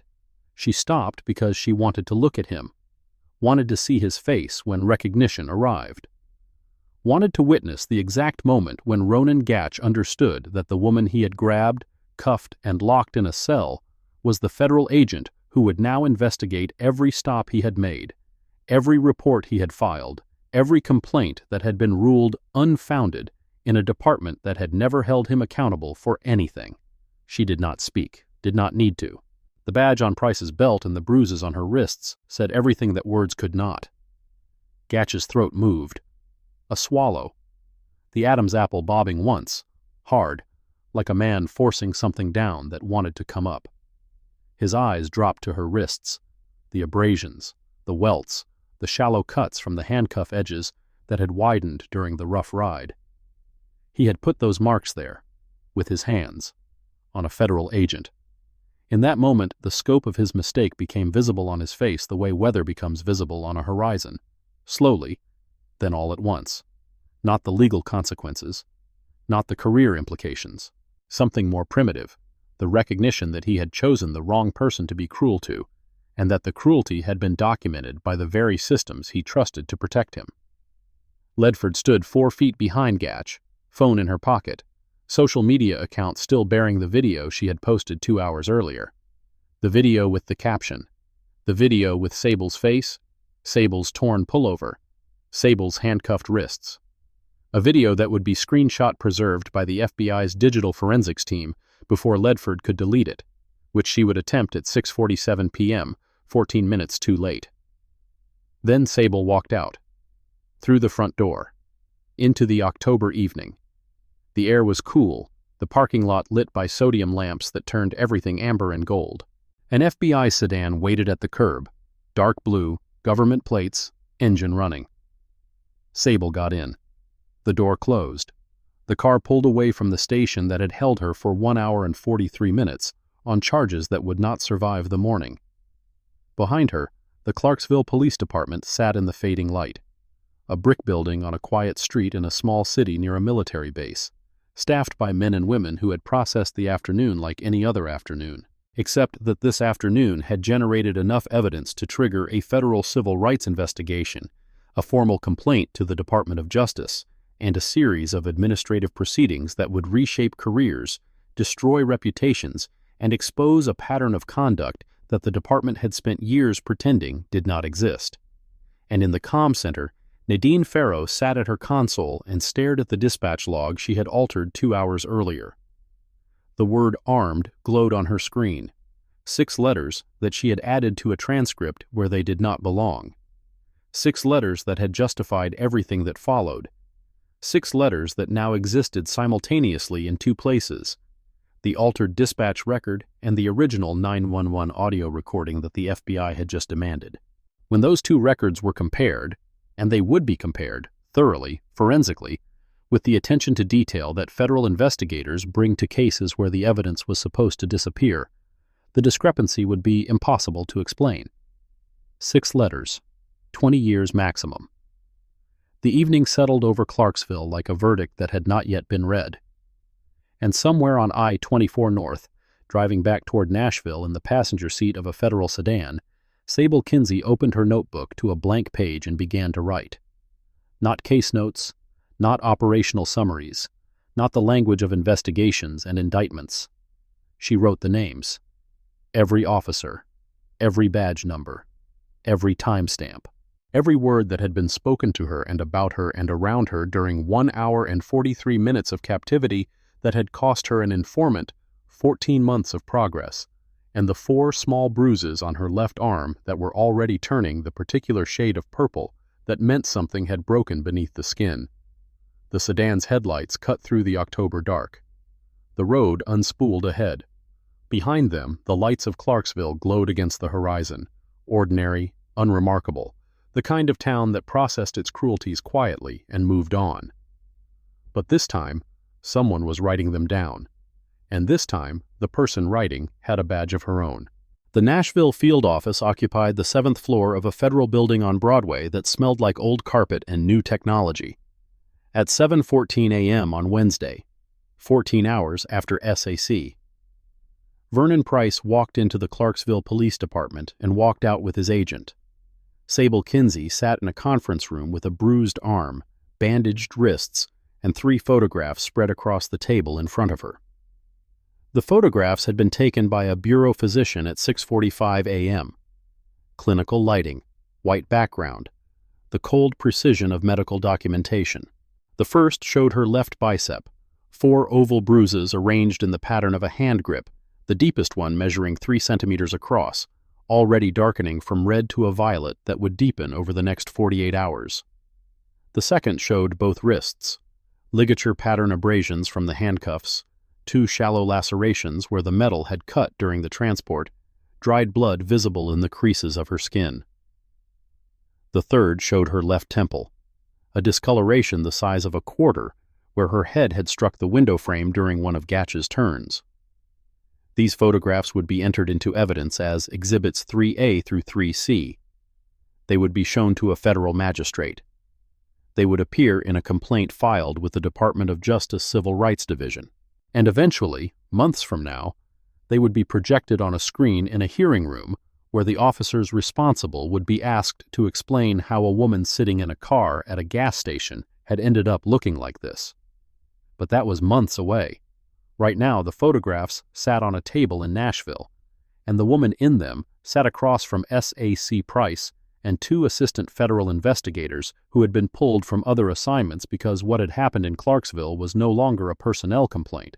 It was a federal case. Price opened the meeting with a question he already knew the answer to. CF-1-141? Sable shook her head. Secondary channel went dark at 5:22 p.m. No response since. Protocol says we wait 72 hours before classifying the asset as compromised, but functionally, the window is gone. The dead drop location is burned. The cover identity I used to establish contact is tied to the rental car registration, and Clarksville PD has that information in their system. The weight of this settled over the room like sediment. 14 months of counterintelligence work. An informant painstakingly recruited, carefully managed, producing documentation of classified material transfers from a defense contractor near Fort Campbell. All of it dependent on a single meeting at a gas station that never happened because a patrol officer decided a black woman in a parked car was a threat. "We may be able to rebuild the asset relationship," Price said. "New cover, new contact protocol, but the timeline extends by months, possibly a year. If the asset is still willing, and if they haven't already been identified by the targets."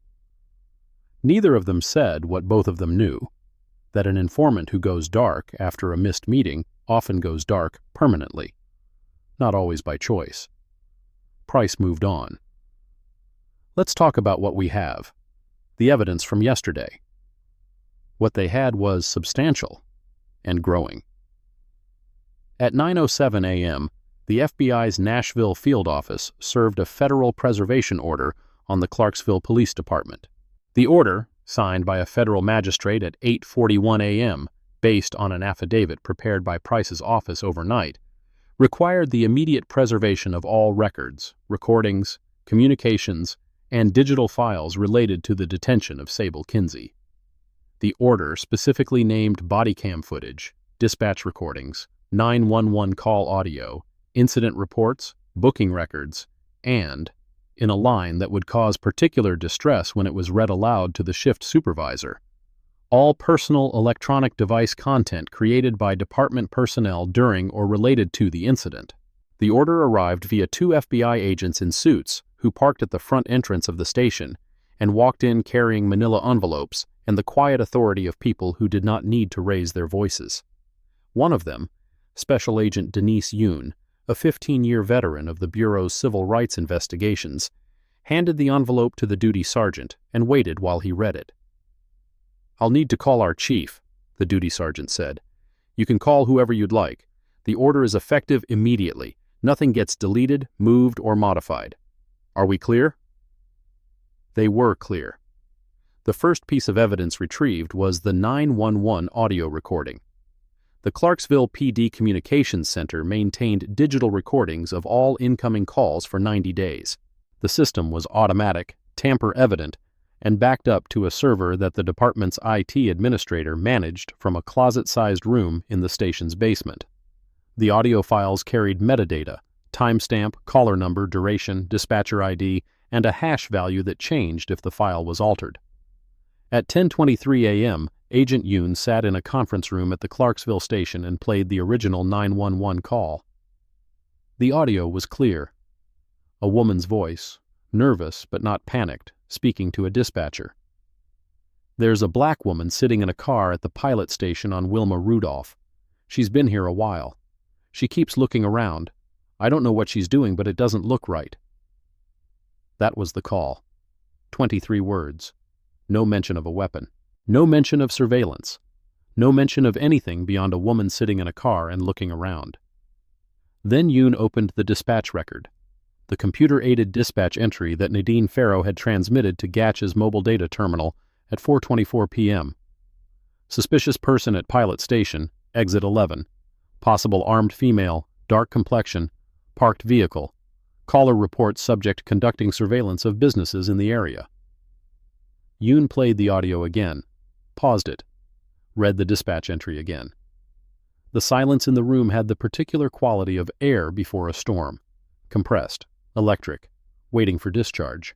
"Armed," Yoon said, looking at Birch, who had been summoned to the conference room because he was the shift supervisor and because his name appeared on every document generated during the incident. "The caller never said armed." Birch's face remained neutral, the face of a man who had spent 16 years learning how to look unaffected. "I didn't write the dispatch entry. That's communications." "Surveillance." The caller never said surveillance either. Again, communications. "Who was on dispatch when this call came in?" A pause. The kind of pause that happens when the answer to a question is also the beginning of someone else's problems. Nadine Farrow. If this story of justice against the system already has you hooked, go ahead and hit that subscribe button. You will not want to miss what comes next. Yoon requested that Farrow be brought to the conference room. Farrow arrived 7 minutes later, pale, composed, wearing the careful blankness of someone who has been expecting this conversation since the moment 2 FBI agents walked through the front door. "Ms. Farrow, I'm going to play you 2 recordings. The first is the original 911 call. The second is the dispatch entry you transmitted to Officer Gatch at 4:24 p.m. I need you to explain any differences between them." Farrow listened. To the caller's voice. To the 23 words. To the absence of the words armed and surveillance. Then she looked at the dispatch entry she had written, the entry that contained both words. "Sometimes we add context based on the caller's tone," Farrow said. Her voice was steady, but her hands were not. They rested on the table with a stillness that required effort, the kind of stillness that is itself a form of trembling. The caller sounded concerned about safety. I interpreted that as a potential threat. You interpreted, "I don't know what she's doing, but it doesn't look right," as possible armed female conducting surveillance? It's a judgment call. We make them hundreds of times a day. It's a fabrication, Ms. Farrow. The word armed does not appear in the audio. The word surveillance does not appear in the audio. You added them, and because you added them, Officer Gatch responded with a felony-stop approach, drew his weapon posture, and used physical force during a detention that was predicated on information you invented. Farrow said nothing. Her hands on the table had stopped pretending to be still. Yoon leaned forward.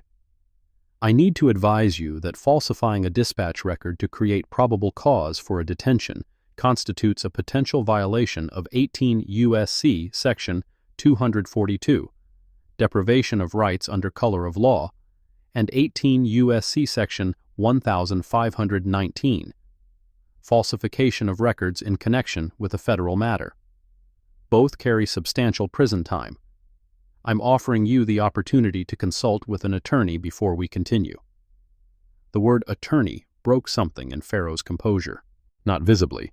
She did not cry, did not tremble, did not raise her voice. But the architecture of her defense, judgment call, interpretation, context, collapsed in the space between the offer of counsel and the statutes Yoon had just named. "I want a lawyer," Farrow said. The interview ended. Farrow was escorted back to the communications center where she would sit at her console for the remaining 4 hours of her shift, transmitting calls and dispatching units, while the evidence of what she had done sat in a federal agent's laptop in the next room. She would be placed on administrative leave the following morning. The announcement, distributed via internal department email, would describe the leave as pending review of communications protocols. Mie. It would not mention the FBI. It would not mention the altered dispatch log. It would not mention that the review in question was being conducted by the United States Department of Justice, rather than the department's own internal affairs unit. Before Farrow left the conference room, something small happened. She paused at the door, hand on the frame, half turned, and looked back at Agent Yoon. "She was just sitting there," Farrow said. The words came out like exhaled smoke, thin, involuntary, already dissipating. "I know she was just sitting there, but the call came in and I just thought—" "You thought what, Ms. Farrow?" Farrow's mouth worked. The answer was in there somewhere. The truth about assumptions, about reflexes trained by years of dispatch calls where black and suspicious occupied the same sentence so often they had merged into a single word. But the lawyer part of her brain caught up to the human part, and the door closed, and the answer stayed inside the room with the silence. Yoon noted the exchange in her report, verbatim, because sometimes the things people almost say are more revealing than the things they do. The second piece of evidence was the body cam footage, or rather, the absence of it. Clarksville PD Policy, General Order 2019-14, required all officers to activate body-worn cameras prior to initiating any contact with a member of the public during law enforcement activity. The policy had been adopted 3 years earlier after a use-of-force complaint that generated local media attention and a city council resolution demanding greater transparency. Gatch's body cam had been activated. The footage file existed on the department server. Case number 2024-10 15-0417. Officer R. Gatch. Duration, 47 minutes. But the footage contained a gap. The recording began at 4:25 p.m., 1 minute after the dispatch transmission, and showed Gatch's approach to the gas station, his positioning of the cruiser, his walk toward the Nissan. The audio captured his first command. "Step out of the vehicle, or I will remove you from it." Clear, unambiguous, preserved. Then the recording continued for 4 minutes and 12 seconds, through the initial exchange, through Sable's questions about probable cause and the reason for the stop, through Gatch's demand for identification. At 4:29 p.m., the recording stopped. Black screen. Dead audio. 7 minutes of nothing. The recording resumed at 4:36 p.m., by which time Sable was already standing outside the vehicle with her palms on the roof, her pullover torn, and handcuff marks forming on her wrists. Everything that had happened during those 7 minutes, the extraction from the vehicle, the hand on her chest, the push against the car, the refusal to kneel, the physical domination of a woman who had committed no crime, existed in a void. A void that was not accidental. The body cam's deactivation had been manual. The system logged every start and stop, and the log showed that at 4:29 p.m., the camera had been turned off via the button on the unit's front panel, turned off by the officer wearing it, turned off at the exact moment when physical force began, and turned back on 7 minutes later, when the force was over and the evidence of it was visible only on the body of the woman it had been used against. Agent Yoon documented the gap, noted the timestamps, cross-referenced the deactivation with Gatch's incident report, which described the 7-minute period as subject was escorted from vehicle without incident. Without incident. 4 bruises, a torn shirt, abrasions on both wrists, a mark on her temple, without incident. Then Yoon opened the third piece of evidence, the one that would fill every second of the gap Gatch had created. Jolene Albright's video. The 43-minute recording arrived at the FBI Nashville field office on Friday morning, 2 days after the incident, delivered by Jolene's sister, the paralegal from Nashville, who had driven to Clarksville, copied the file from Jolene's phone to a USB drive, and brought it directly to the federal building on Broadway. She had not been subpoenaed, had not been asked. She had watched the news coverage of Gatch's suspension, seen the department's statement describing the detention as a routine encounter that followed established protocols, and decided that 43 minutes of continuous footage might challenge that characterization. The footage was devastating. Shot through the glass door of Nails by Joe, the video captured the full Pump Island with surprising clarity. Ambient audio, partially muffled by the glass but substantially intelligible, recorded voices, commands, responses, and the specific sounds of physical contact. The thud of Sable's knee striking the running board, the metallic scrape of the car door opening under force, the sharp intake of breath when Gatch's hand closed on her upper arm. The 7 minutes the body cam had missed were all there, every second. At the 4-minute mark of Jolene's video, corresponding to 4:29 p.m., the exact timestamp of the body cam deactivation, the footage showed Gatch reaching toward his chest with his right hand. A deliberate motion, not adjusting his vest, not reaching for his radio, pressing a button, turning off the device that was designed to hold him accountable. Then, 3 seconds later, grabbing Sable's shoulder and pulling her from the vehicle. The footage showed the extraction, the stumble, the knee hitting the running board, the demand to kneel, the refusal, the hand on the chest, the 5-second press against the car, the customer at the next pump who looked and drove away. All of it, continuous, unbroken, time-stamped by Jolene's phone with metadata that no one had tampered with because no one knew the footage existed. Without incident, Yoon murmured, watching the playback for the third time. She paused on the frame where Gatch's hand was flat against Sable's sternum, the knuckles visible, the pressure evident in the compression of fabric and flesh. The frame would become the defining image of the case. Not because it was the most violent moment.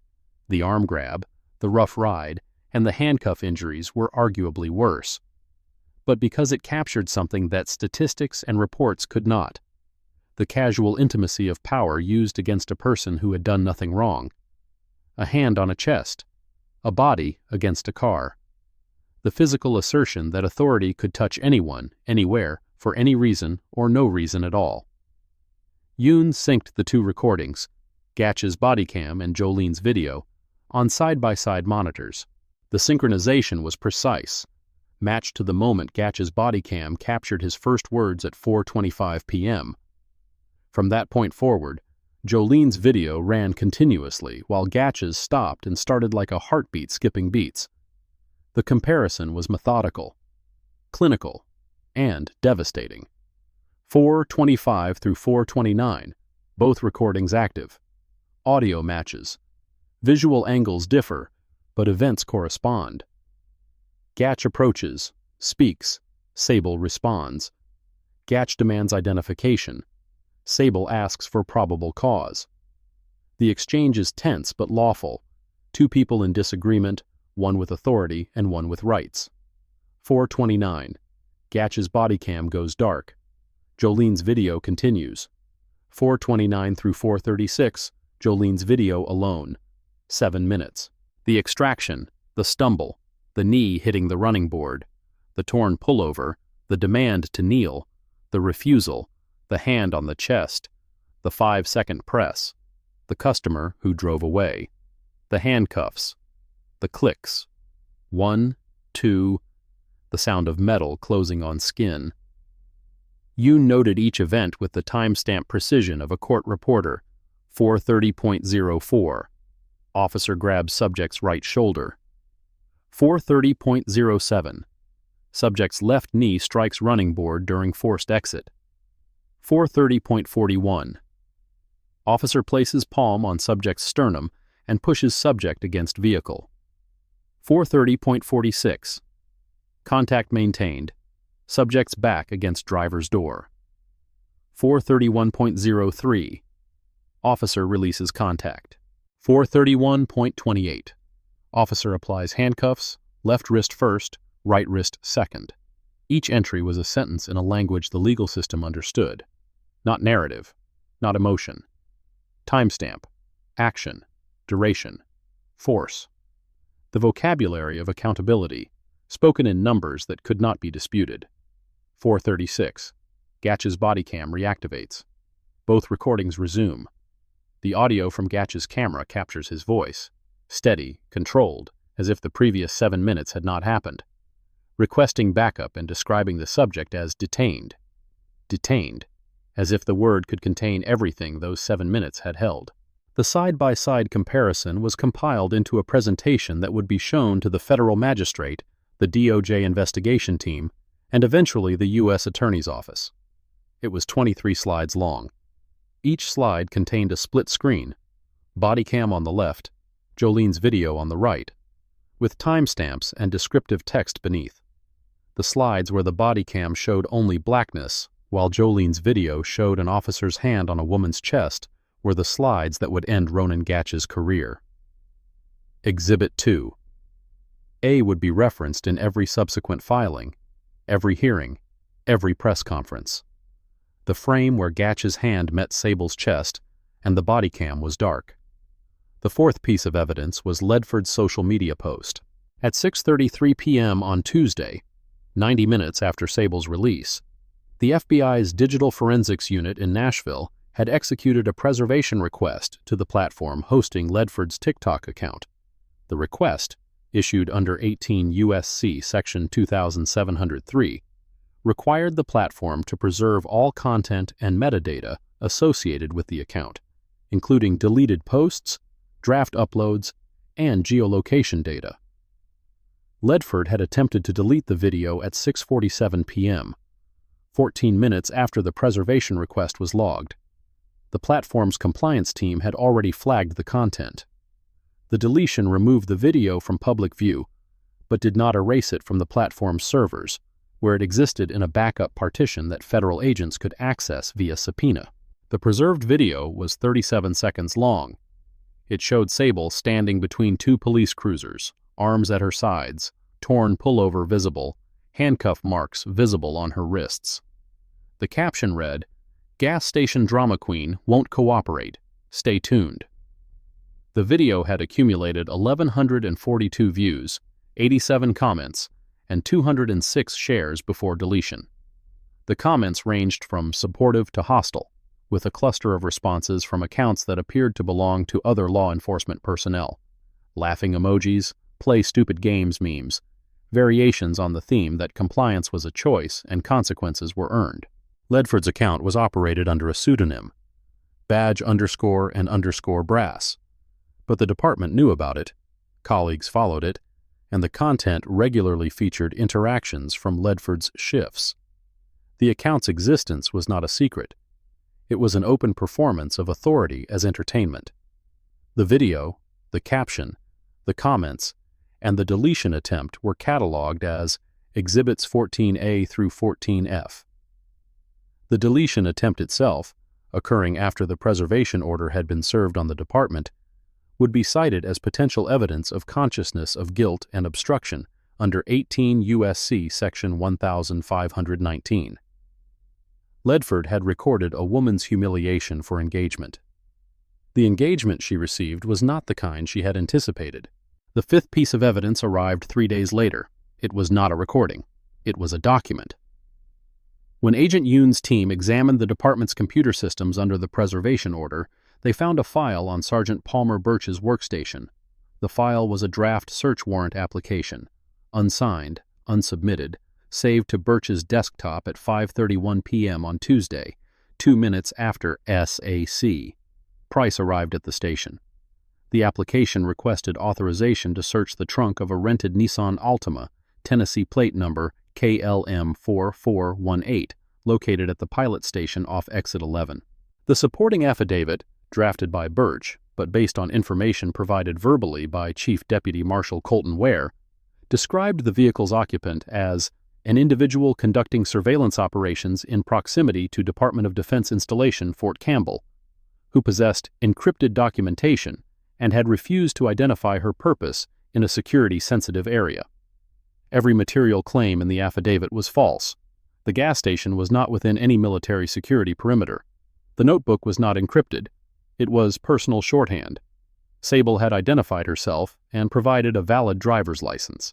And the characterization of her as conducting surveillance was derived from a 911 call that itself described no surveillance, transmitted through a dispatch log that had been altered to include the word. The affidavit was a fabrication built on a fabrication. A warrant application that, if submitted and approved, would have authorized a search that revealed classified federal documents, an FBI service weapon, and credentials that identified Sable as the agent investigating the very corruption the warrant was designed to conceal. Birch had not submitted the application. He had stopped typing when Price arrived, but the file existed. The metadata showed creation time, modification time, and the user ID of the author. It was evidence not of what had happened, but of what would have happened if SAC Price had arrived 11 minutes later. 11 minutes. The margin between a compromised investigation and a constitutional crisis. The evidence was catalogued. The preservation order was in effect. The investigation had begun. But the investigation did not move quickly. Federal civil rights investigations never do. Make sure you're subscribed so you don't miss how this case unfolds. The justice cascade is just beginning, and the ending will surprise you. 3 weeks after the incident, the FBI's Nashville field office formally referred the case to the Department of Justice Civil Rights Division. The referral packet, 47 pages, 12 exhibits, 4 witness statements, described a pattern of conduct that extended beyond Sable Kinsey's detention. Because Sable's case was not an isolated incident. It was the 43rd documented stop by Clarksville PD officers at commercial locations along the Wilma Rudolph corridor in the preceding 18 months. And of those 43 stops, 39 involved black individuals. The racial disparity was not subtle. It was structural. The statistics had been compiled by the FBI's analytical unit using data from the department's own records that were now subject to the federal preservation order and that the department could neither alter nor contextualize. The numbers spoke for themselves. A corridor where 41% of the surrounding population was black was generating 91% black detentions. The stops were overwhelmingly pretextual, based on 911 calls reporting suspicious persons whose only documented suspicious activity was existing in spaces where someone felt they did not belong. The DOJ referral triggered a preliminary investigation under 34 U.S.C. Section 12601, the pattern or practice statute that authorized the federal government to investigate law enforcement agencies engaged in systematic civil rights violations. The investigation would be led by a team from Washington, supported by the Nashville field office, and would examine not only Sable's detention, but the department's broader practices: training, supervision, complaint processing, use of force, and the specific mechanisms by which stops like hers were initiated, escalated, and documented. The investigation would take months, possibly years. This was not a deficiency in the system. It was the system. Federal civil rights investigations were designed to be thorough, methodical, and resistant to the political pressures that demanded quick resolutions and satisfying conclusions. The speed of justice was the speed of evidence, and evidence moved at the pace of subpoenas, depositions, forensic analysis, and the institutional resistance of organizations that did not want their records examined. During those months, things happened, slowly, in sequence. Without the dramatic confrontations that narratives require, but reality rarely provides. Ronan Gatch was placed on administrative leave with pay on the Thursday following the incident, suspended not by the chief of police, but by the city manager's office, which had received a phone call from the DOJ that morning, and had concluded, with the survival instinct of bureaucrats who recognized existential threats, that visible action was preferable to visible inaction. The suspension was announced via press release. Officer Gatch has been placed on paid administrative leave, pending the outcome of an internal review and a separate federal inquiry into the circumstances of a recent detention. Paid leave. Not termination, not arrest, not accountability. The institutional equivalent of putting a problem in a drawer and hoping it would resolve itself. Gatch's union representative, a man named Franklin Howell, 22 years of labor advocacy, the kind of lawyer who could make excessive force sound like professional judgment, issued a statement describing Gatch as a dedicated officer who followed established procedures during a lawful stop, and characterizing the federal investigation as politically motivated overreach. The statement was factually incorrect on every point. The stop was not lawful. It was based on a fabricated dispatch entry. The procedures were not followed. The body cam was manually deactivated during the use of force.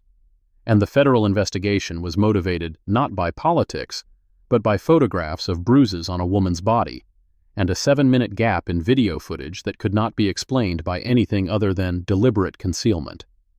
But the statement served its purpose. It signaled that Gatch would fight, that the union would fund his defense, that the process would be long, expensive, and contested at every stage, the institutional equivalent of a siege, where the besieged party's strategy is not to win, but to exhaust the besiegers into withdrawal. Corporal Tessa Ledford was placed on administrative leave the same day. Her suspension was not announced publicly. It was communicated via internal memo, the kind of document that circulates through a department like a rumor, carrying more weight in whispers than it would in print.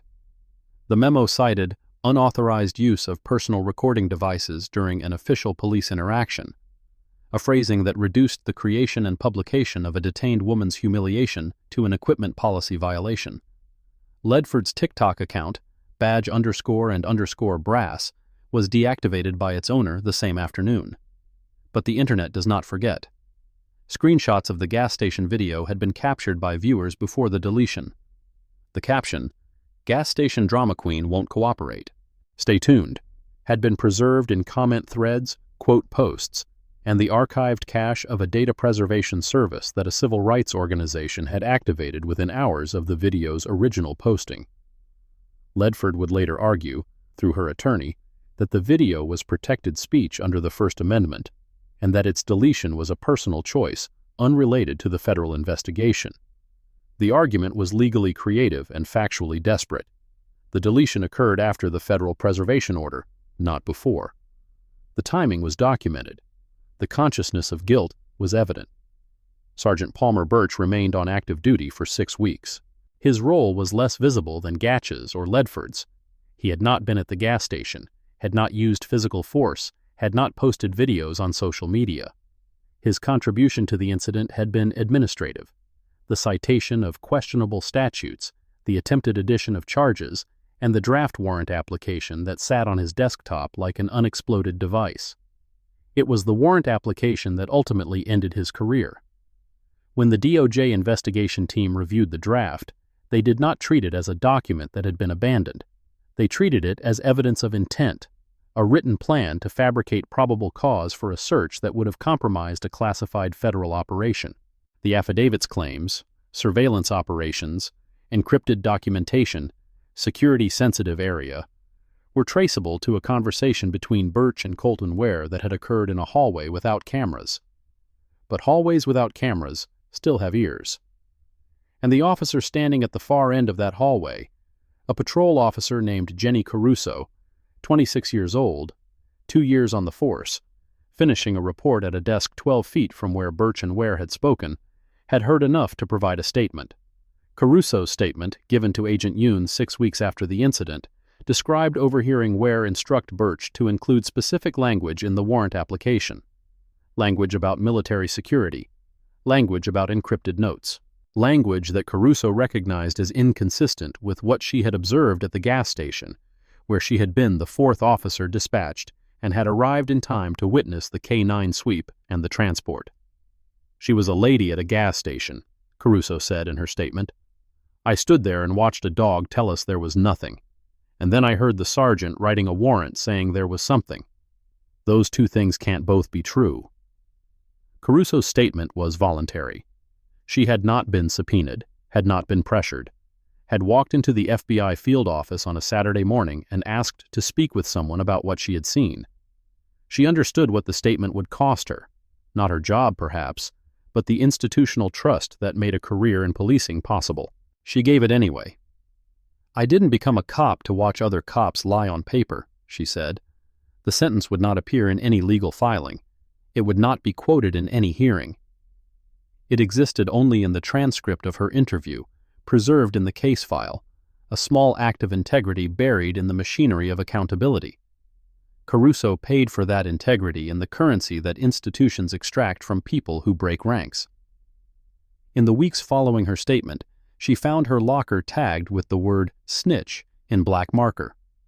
Her patrol assignments shifted to the overnight shift, midnight to 8 a.m., the punitive schedule reserved for officers the department wanted to punish without the paperwork of formal discipline.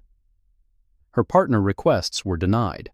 Her annual evaluation, previously above average, dropped to "meets expectations," with comments about communication issues and team cohesion concerns.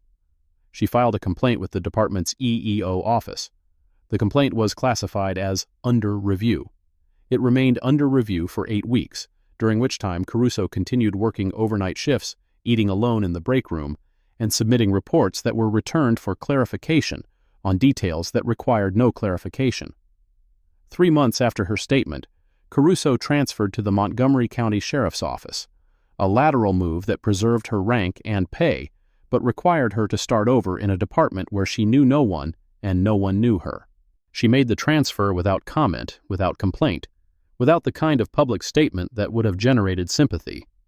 On her last day at Clarksville PD, she cleaned out her locker, the marker still visible in the corner, partially scrubbed but never fully removed, and walked to her car in the rear parking lot. She did not say goodbye to anyone. No one said goodbye to her. This is what happens to people who tell the truth inside institutions that survive on silence. Not dramatic retaliation, not career-ending persecution, just the slow, steady erosion of belonging, the 1,000 small signals that communicate, without ever stating, that the price of honesty is isolation. Caruso had paid it. Whether the payment was worth the purchase, whether her statement had mattered, whether justice moved because of her or despite her, was a question she would never be able to answer. Some contributions to accountability are invisible, even to the people who make them. Birch was placed on administrative leave 8 weeks after the incident, when the DOJ investigation team formally notified the department that the draft warrant application was being treated as evidence of potential obstruction under 18 U.S.C. Section 1519. He resigned 3 days later, quietly, without statement, without press conference, without the union-backed defense that Gatch had mobilized. He simply stopped coming to work and filed retirement paperwork that would preserve his pension. The resignation was accepted. No criminal charges were filed against Birch, a reality that frustrated the investigation team and satisfied the department's legal counsel, who understood that a resignation prevented a termination fight and the discovery process that would accompany it. Birch walked away with his pension intact, his record officially clean, and the knowledge that a draft document on his desktop had come within 11 minutes of authorizing a search that would have exposed a classified federal operation and generated a constitutional crisis that no pension could survive. Colton Ware's situation was more complicated. Ware was not a Clarksville police officer. He was a federal employee, Chief Deputy, United States Marshals Service, Western District of Tennessee. His involvement in the incident existed in a jurisdictional gray zone. He had appeared at the gas station uninvited, had remained at the scene after the K-9 sweep, had entered the station and directly confronted a detained person in a holding cell, and had instructed a local officer to fabricate a warrant application, all without authority, all without documentation, all in service of an interest that the investigation would spend months attempting to define. The interest, as it emerged through subpoenaed phone records and the testimony of Jenny Caruso and others, was connected to Fort Campbell. Ware's phone records showed 17 calls and 31 text messages exchanged with a number registered to a Colonel Adrian Scoville, the installation's deputy commander for security operations. The calls had begun 3 months before the incident and continued through the day of Sable's detention. The content of the text messages, obtained via federal subpoena, revealed a relationship that exceeded professional coordination. Scoville had been aware, for at least 2 months, that someone was asking questions about data transfers at a defense contractor operating near the base. He did not know who was asking. The FBI's counterintelligence investigation had been compartmented precisely to prevent this kind of awareness. But he knew enough to be concerned. And he had reached out to Ware, a fellow federal officer, a man he knew from church, a man whose children attended the same school as his own, to ask for help monitoring anything unusual in the Clarksville area. When the 911 call came in about a black woman sitting in a car near the base, Ware had received a text from a contact at the Clarksville PD Communications Center, not Farrow, someone else, a dispatcher whose name appeared in the text logs, but who would later testify that the message was informational, not conspiratorial. The text read, "Suspicious person call near exit 11, female, alone, parked a while. FYI. Ware had driven to the gas station, had seen the locked trunk, had drawn conclusions, and had set in motion a series of actions: the confrontation in the holding cell, the instruction to Birch, the attempt to open a trunk that contained the very evidence of the investigation he was unwittingly obstructing, that placed him squarely in the crosshairs of a federal obstruction inquiry. The Marshal Service placed Ware on administrative leave 4 weeks after the incident.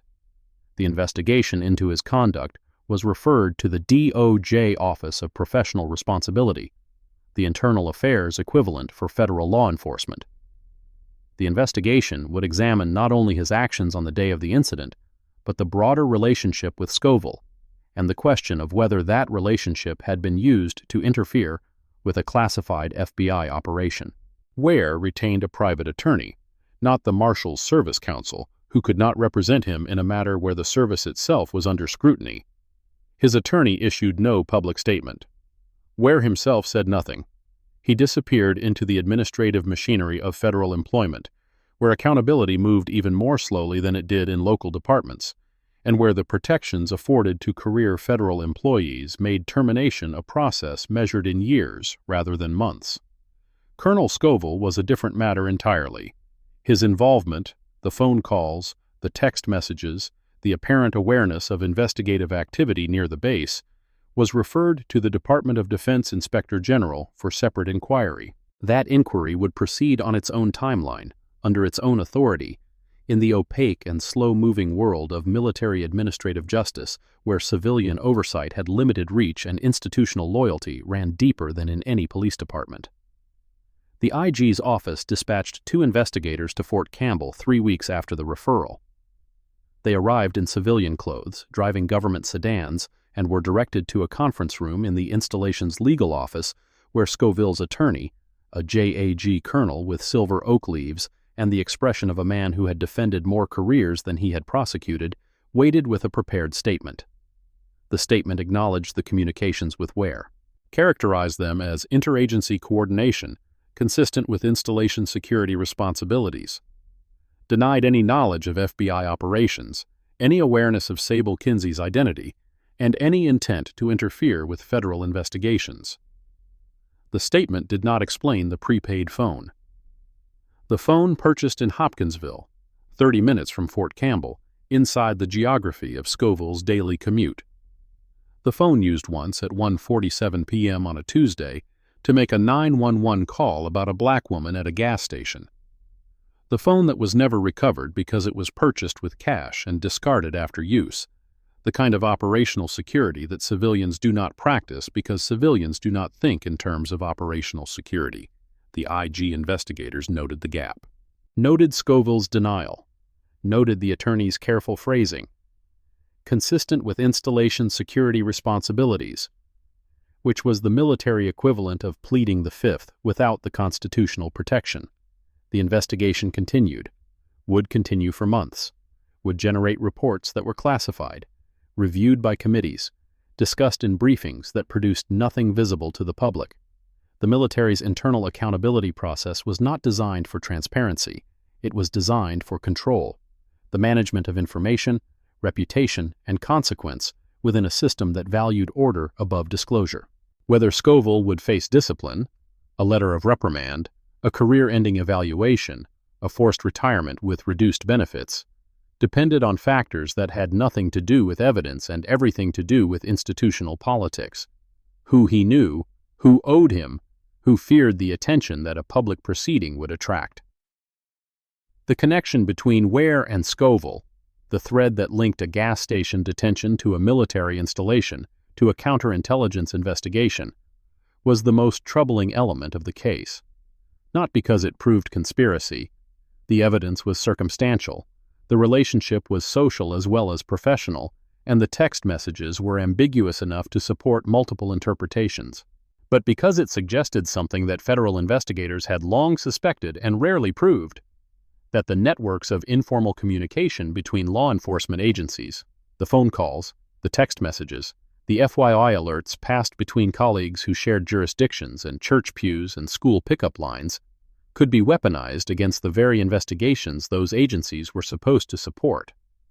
Ware had not set out to obstruct a federal counterintelligence operation. He had set out to check on a suspicious person near a military base.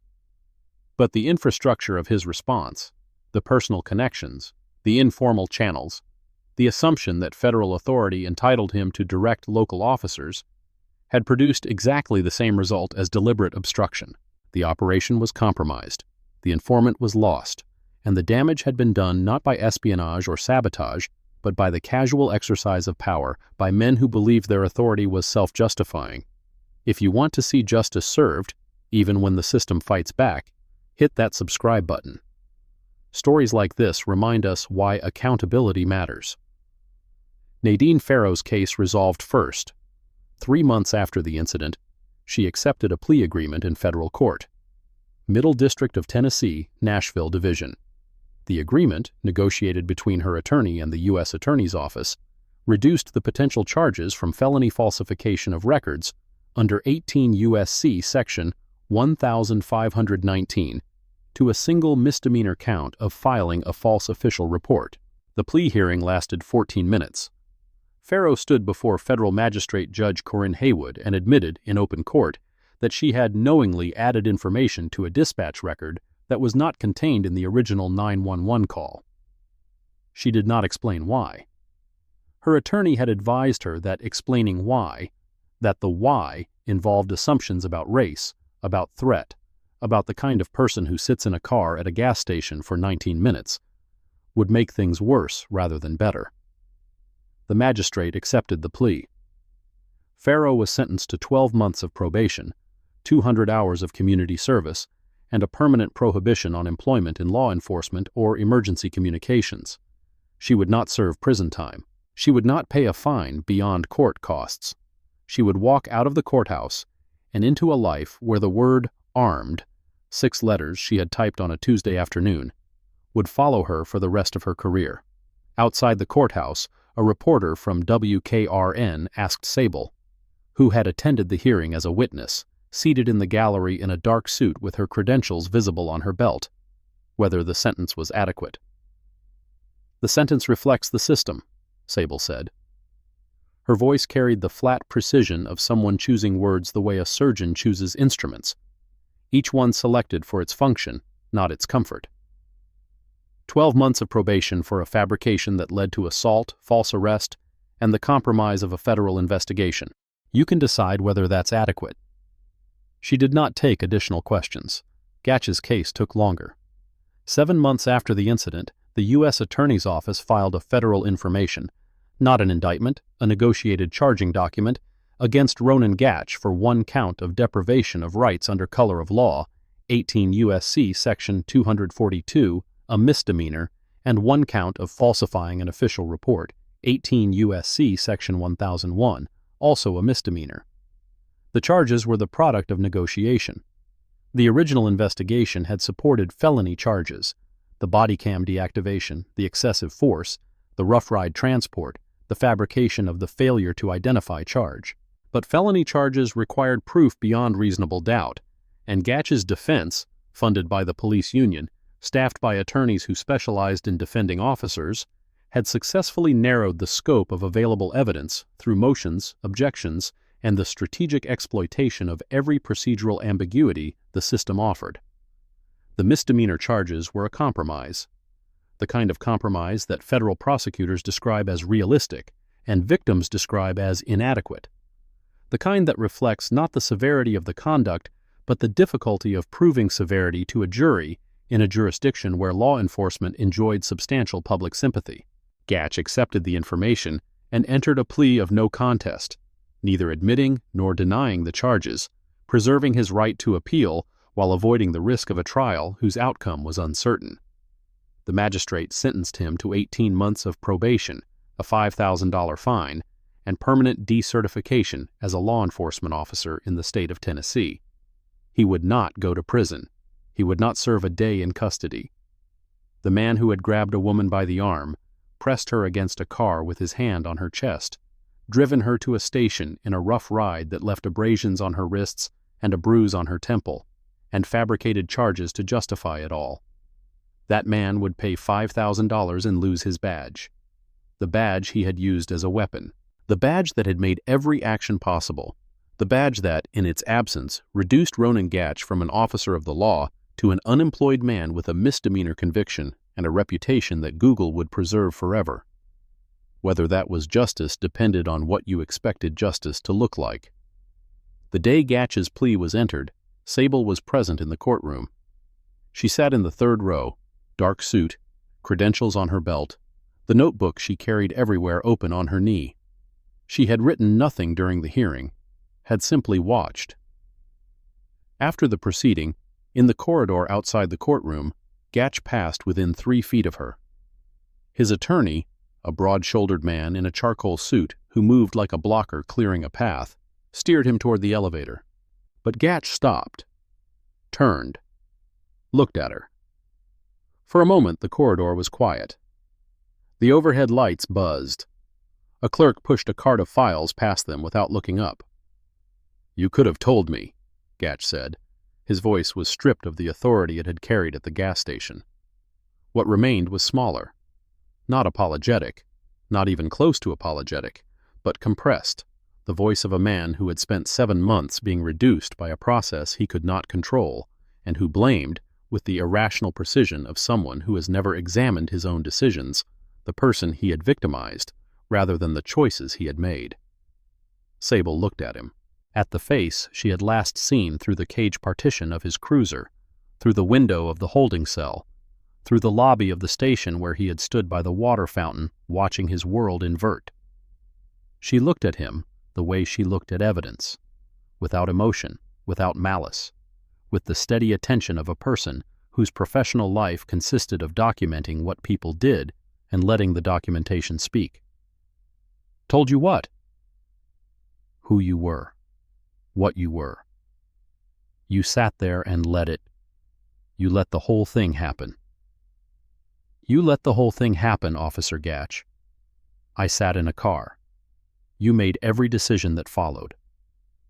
His attorney's hand closed on his elbow. A firm grip. A redirect. Gatch's jaw worked, the muscles bunching like fists beneath the skin, but he allowed himself to be moved, toward the elevator, away from the woman who had become the monument to his failures. The elevator doors opened. Gatch stepped inside. The doors closed. And the corridor was empty again, except for Sable and the notebook and the particular silence that follows when someone who has never been held accountable encounters, for the first time, the immovable architecture of consequence. She wrote one line in her notebook. The date, the time, and the sentence Gatch had spoken. You could have told me. She underlined it twice, because the sentence contained everything wrong with the system she was trying to change. The belief that identity should determine treatment, that revealing authority was the victim's responsibility, that the problem with profiling was not the profiling itself, but the occasional inconvenience of profiling someone who could fight back. Gatch did not understand, would never understand, that the woman who could have told him was every woman he had ever stopped, the ones without badges, the ones without federal authority, the ones who sat in cars at gas stations and were grabbed, cuffed, and transported for the crime of existing while black in spaces where someone felt they did not belong. The difference between Sable and those women was not innocence. They were all innocent. The difference was power, and power should not be the prerequisite for being treated like a human being. Sable closed her notebook, left the courthouse, did not look back. Ledford's case concluded 2 weeks after Gatch's. She faced no criminal charges. The U.S. Attorney's Office determined that her social media post, while professionally inappropriate and potentially relevant to the department's civil liability, did not constitute a federal crime. The video she posted was filmed in a public space. The deletion occurred after the preservation order, but the order had been served on the department, not on Ledford personally, and her attorney argued, successfully, that the order's scope was ambiguous with respect to personal devices.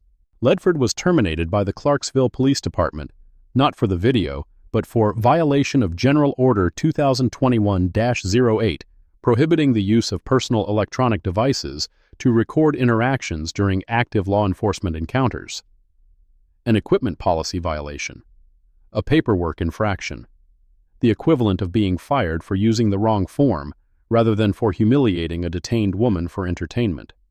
She filed a union grievance challenging the termination. The grievance was pending.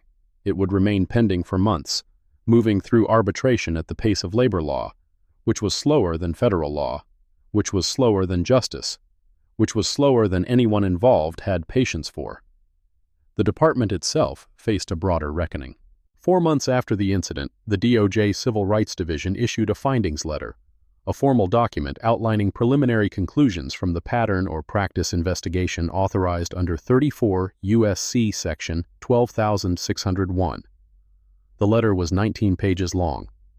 It described a department where racial disparities in stops, searches, and use of force were statistically significant and consistent with a pattern of conduct that deprives individuals of their constitutional rights. It documented 39 of the 43 stops along the Wilma-Rudolph corridor. It analyzed complaint data showing that 92% of complaints filed by black residents had been classified as unfounded, compared to 61% of complaints filed by white residents. It examined training records and found no substantive de-escalation curriculum, no implicit bias instruction, and no accountability mechanism for body cam deactivation, despite a policy that required activation. The letter concluded with a recommendation that the city of Clarksville enter into a consent decree, a court-supervised agreement requiring specific reforms to policies, training, supervision, and accountability structures. The decree would be monitored by an independent federal monitor for a period of 3 to 5 years at the city's expense. The city council debated the consent decree for 3 weeks. The debate was contentious. Council members who supported the decree were accused of betraying our officers, while those who opposed it were reminded that the alternative was a federal lawsuit that the city would almost certainly lose, and that would cost substantially more than compliance. The public comment session lasted 4 hours. Residents lined up at the microphone in the council chamber, a room that smelled like old wood and new anger. Some defended the department. Some described encounters that mirrored Sable's. A woman named Patricia Odom, 67 years old, retired schoolteacher, lifelong Clarksville resident, stood at the microphone for 3 minutes and described being stopped while walking her dog on Wilma Rudolph Boulevard. Stopped for walking, on a sidewalk, in daylight, by an officer who asked where she was going and why she was in this part of town. "This part of town is where I've lived for 41 years, Patricia Odom said. Her voice did not tremble. Her hands did not shake. She spoke with the composed fury of a woman who had been waiting for someone to ask. "I raised 3 children in this neighborhood. I taught 2nd grade at Kenwood Elementary for 29 years, and I have been stopped, questioned, and made to feel like a trespasser in my own community more times than I can count. Not because of what I did, because of what I look like." The council chamber was quiet when she finished. Not the quiet of agreement, the quiet of discomfort. The kind of quiet that settles over rooms where truth arrives uninvited and sits down in chairs that were reserved for other things. A retired police officer spoke next. He defended the department's record, cited crime statistics, used the phrase "a few bad apples," without acknowledging the rest of the proverb, that a few bad apples spoil the barrel. Then a young man, early 20s, college student at Austin Peay State University, stood up and read the dispatch log entry that Nadine Farrow had created. Read it aloud, word by word, in a room full of people who had never heard it. "Suspicious person at pilot station, exit 11. Possible armed female, dark complexion, parked vehicle. Caller reports subject conducting surveillance of businesses in the area." He paused. Then he read the actual 911 call transcript. "There's a black woman sitting in a car at the pilot station on Wilma Rudolph. She's been here a while. She keeps looking around. I don't know what she's doing, but it doesn't look right." He looked at the council. One of these was real. One of these was invented. And everything that happened to Agent Kinsey, the bruises, the handcuffs, the rough ride, the holding cell, happened because of the one that was invented. If this can happen to an FBI agent, what happens to the rest of us? The question hung in the chamber like humidity, invisible, oppressive, impossible to ignore. In the end, the council voted 4-3 to accept the decree. The consent decree was signed by Federal District Judge Martin Holt, no relation to any party in the case, on a Tuesday afternoon in a courtroom that was mostly empty. No press conference, no cameras, no dramatic speeches, just a pen on paper, a judge's signature, and the beginning of a process that would reshape the Clarksville Police Department over the next 3 to 5 years. After the signing, the courtroom emptied slowly. Attorneys gathered their files. The court reporter packed her stenography machine. The federal monitor, a retired police chief from Cincinnati named Walter Driscoll, appointed by Judge Holt to oversee compliance, shook hands with the city attorney and left without comment. Sable waited until the room was nearly empty. Then she walked to the back of the gallery, where Mrs. Opal Henning sat in the last row. Silver hair, reading glasses on her chain, the same quiet composure she had carried behind the booking desk on the night she had processed Sable's intake and questioned the charges to Gatch's face. Henning was not required to attend the signing, had not been summoned, subpoenaed, or invited. She had driven from Clarksville to Nashville on her own time, in her own car, To sit in the gallery and watch a federal judge sign a document that existed, in part, because of a single underlined note she had made on a booking form 9 months earlier. The note, arresting officer cites TCA 39-16-602, subject presented valid TNDL at scene per officer's own incident notes, charge basis unclear, had been entered into the FBI's evidence file as Exhibit 8A. It was the first contemporaneous challenge to the legality of Sable's detention, written in real time by a civilian employee who understood that her job was not to process arrests without thought, but to process them with accuracy. Ms. Henning, Ms. Kinsey. The same tone, the same precision, the same weight on the name. They did not embrace, did not exchange long speeches or emotional declarations. They stood in the gallery of a federal courtroom and acknowledged each other with the quiet respect of two women who understood what it cost to do the right thing inside institutions that rewarded doing nothing. "Thank you for coming," Sable said. "Thank you for coming back," Henning replied. The sentence carried more weight than its 7 words suggested. Coming back. To the city that had detained her. To the system that had failed her. To the courtroom where the consequences of that failure were being formalized into a document that might prevent it from happening to someone else. Henning put on her coat, straightened her glasses, walked out of the courtroom with the same unhurried steps she used to walk the booking corridor. Steady, measured, the gait of a woman who had spent 3 decades inside a system that did not deserve her, and who had never once lowered her standards to match its expectations.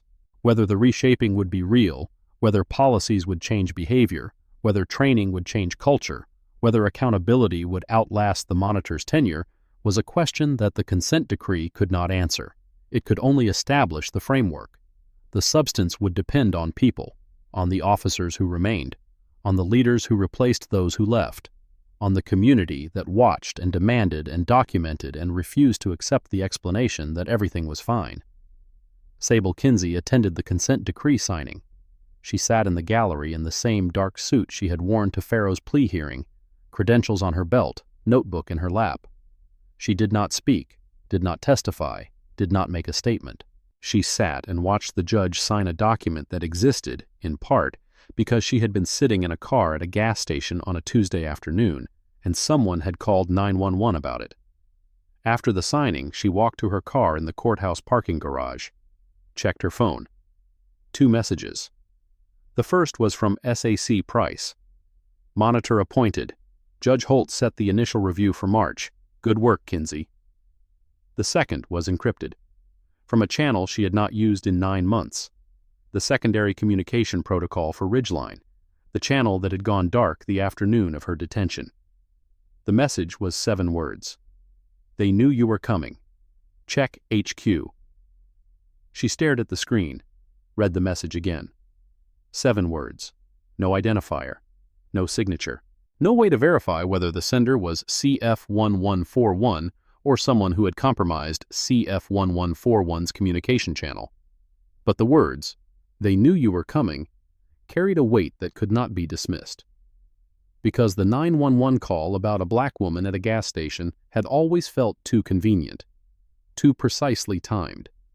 Made by a caller who provided no name and whose phone number, when traced, connected to a prepaid device purchased with cash at a Walmart in Hopkinsville, a town 30 minutes from Fort Campbell. Someone had called about Sable specifically, not because she was black, not because she was suspicious, because someone knew she would be at that gas station at that time, and the only people who knew her schedule were the 4 individuals cleared for Ridgeline, 3 of whom worked in the Nashville field office, and 1 of whom had set the meeting location. Check HQ. The implication was a blade pressed flat against her throat. Someone inside the FBI had leaked her itinerary. Someone with access to Ridgeline communications had provided her location to a person who then called 911 to ensure she would be stopped, detained, and prevented from meeting the informant. The detention was not random. It was not racial profiling. It was not an officer having a bad day. It was operational interference.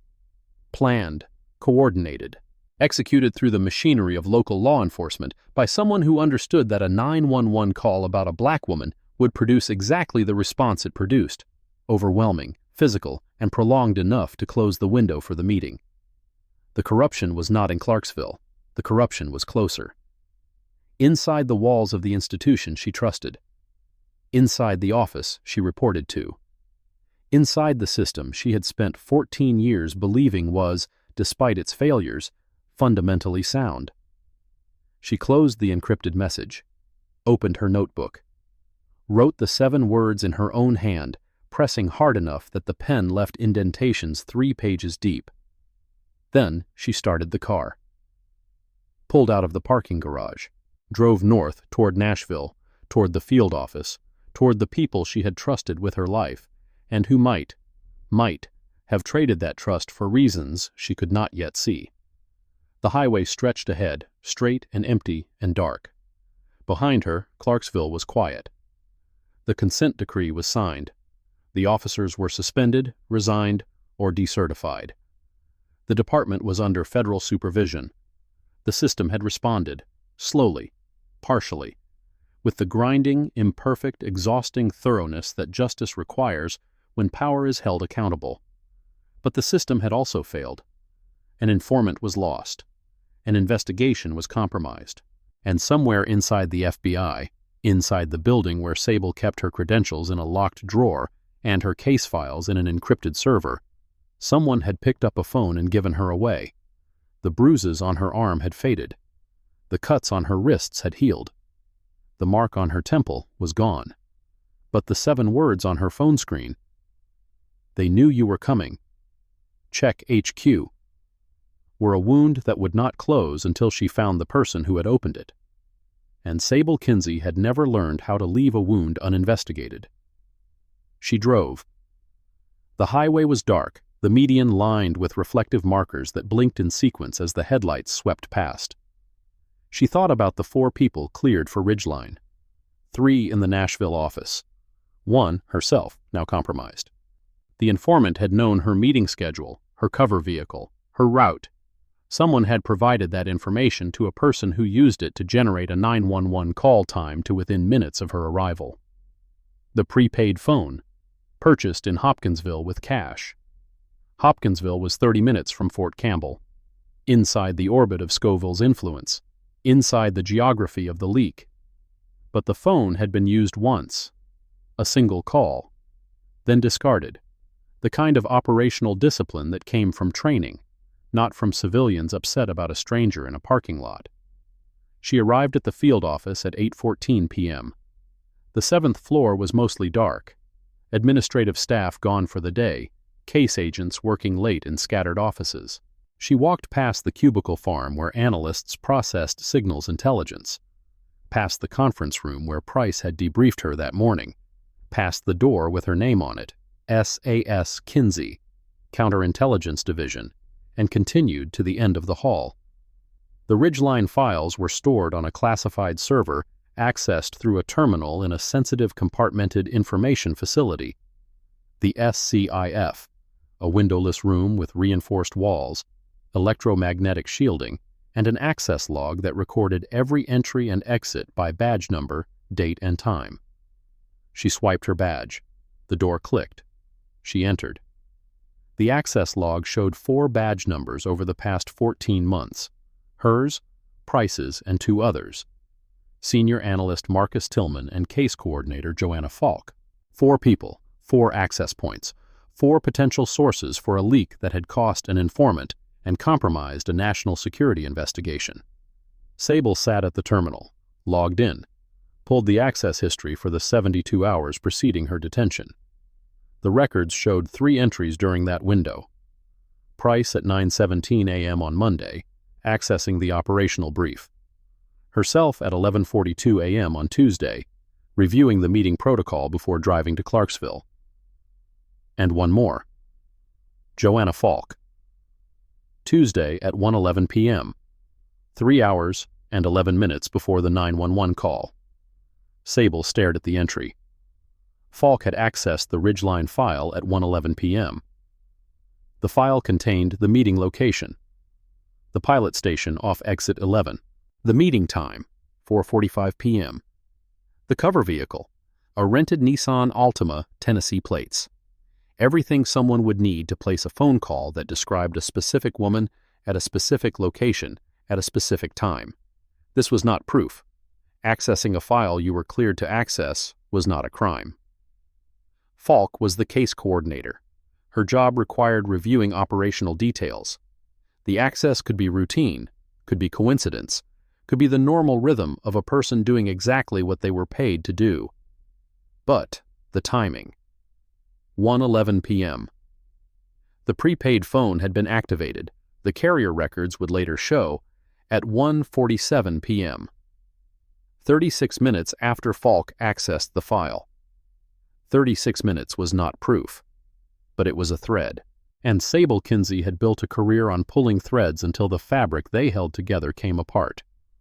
She closed the terminal, exited the SCIF, walked back to her office in the dark hallway where the fluorescent lights had switched to their overnight setting.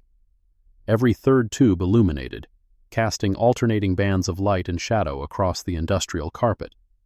At her desk, she opened her notebook, wrote the access log entry, wrote the prepaid phone activation time, drew a line between them, then drew a question mark, because the distance between suspicion and certainty was measured not in lines but in evidence, and evidence required investigation, and investigation required authorization from the same chain of command that might include the person she was investigating. She would need to go outside the Nashville office, outside Price's authority, outside the normal channels that Ridgeline operated through. She would need to contact the FBI's inspection division, the internal affairs equivalent, the office that investigated agents who investigated others, the office that nobody wanted to call and that nobody wanted calling them. She picked up the phone, held the receiver for 10 seconds, then put it down. Not tonight. Tonight she would drive home. Would photograph her wrists one more time. The scabs had hardened, the bruises had yellowed at the edges, the healing that the body performs regardless of whether the mind is ready. Would stand in her kitchen and drink water from a glass that did not have a chain of custody number, and eat food that she had prepared herself, and sit in a chair that was not bolted to a floor in a room with cameras. Tomorrow she would make the call. Tomorrow she would begin the investigation that no one in the Nashville field office knew was coming. Tomorrow the hunter would turn inward, toward the walls that were supposed to protect, toward the people who were supposed to be allies, toward the truth that waited in a classified server behind a locked door at the end of a dark hallway. The sedan's engine hummed. The mile markers passed. The dark pressed close. Somewhere ahead, in a federal building on Broadway, someone was waiting to see whether the message had been received, whether the agent they had compromised would look inward, whether the hunt would begin. It had already begun. Thank you for taking the time to watch this video today. If you found the content helpful, please remember to like and subscribe so you won't miss our upcoming episodes. If you have any questions or suggestions, feel free to leave a comment below. We are always here to listen.